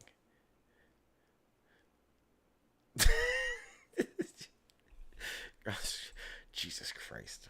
At this point, I think we're done for the day. It was a rocket ship. See? I hope so. It's a Yeah. rocket ship. Uh-huh. Awesome. Fucking Marty. See, it's got its jets here. Uh-huh. It's its jets, you know? Yeah. Yeah. Yep. Shooting for outer space there. Yep. Weirdo. I think we're done for the day. I'm tired. I've been on for Yeah, a long time I again. gotta take my husband to his pre-surgery appointment. Good luck with that. Yeah, I know, so fun. I do need to talk to you. I want to start talking to you more about religion, because I think we just both have a good understanding that it's just a fun conversation and it's not necessarily that we take it seriously. Okay. But it's fun to humor the idea of theology. Yeah, I'm absolutely, because I want to learn more about it too, and the nits and bits of it. Yeah, So we'll do that. Okay. Yeah, let's get off this fucking call. I'm tired. Yeah. All right. I'm going to go ahead and mute myself and deafen. So I will talk to you later. And you have a fun drive to the appointment. And tell the hubby I said hello. Oh, yeah. He told me to tell you to go fuck yourself. As I will as soon as I get off here. All right. You guys have a good one. All righty. All right, people. That was a long, fun one. I enjoyed it a lot. I do appreciate everyone that was in the chat, involved, that liked and shared, and got on the panel, the whole nine. I'm going to try a different panel next time. Maybe it'll be more easier for people in the live chat to want to join it rather than having to join Discord and everything. I'm going to push to make Toro more uncomfortable and understand that he needs to dumb his shit down, and that maybe, just maybe, virtual reality is fucking real. We'll see. I don't know. With that being said, guys, I'm going to go ahead and get the fuck out of here. I'm tired. I'm hungry. It's been a long morning, and I am hungry. Very hungry. I wanted to... Okay, so like I said, tonight I'm going to be going to a flat earther. His name's Citizen something. Fuck, I wish I knew. As soon as I do know, I'm going to put it in this chat so that when you hear this part, you'll go, oh, okay, I can go look in the description and it will be there. But I'm going to try to get something going there. I may record it. I may just try to get some people over here sometimes. We'll see. But with that being said, guys, I'm going to go and get the fuck out of here because I'm going to keep ranting if I don't. You know me. Peace. Disagrees with experiment, it's wrong. And that simple statement is the key to science. It doesn't make a difference how beautiful your guess is. It doesn't make a difference how smart you are who made the guess or what his name is. If it disagrees with experiment, it's wrong. Hey, mommy.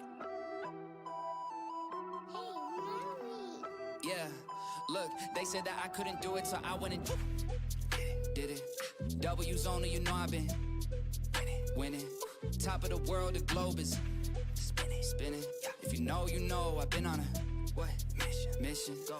Okay, let's get it. Got a little time on my hands like a wristwatch. I don't got time for the brakes and the pit stop. Race through the gridlock, take it like Chris Rock. Right to the chin, still win. Heavy metals like Slipknot. Got the drive and I got tunnel vision. I just hit my stride the way I run the business. I've been making paper like I'm Dunder Mifflin. See the end game, I got one division. Look, I don't ever bother with a critic. Hit him with a chronicle of Riddick. Boom, bottle full of Ritalin. I hit him with a little bit of riddle me this, riddle me that. My bad, fell asleep at the gas. No time to wait though. Elon Musk, I'm trying to bankroll. New Tesla just cause I say so. Electric whip like Ivan Van Gogh. I just did it. W's only, you know I've been winning. Top of the world, the globe is spinning. If you know, you know I've been on a mission. Okay, let's get it. I've been on a mission like totally spice. I'm bad she bad, but she totally nice. Nails are blue and a toast like white. They complete me, maar dat is zo voor mijn lijk.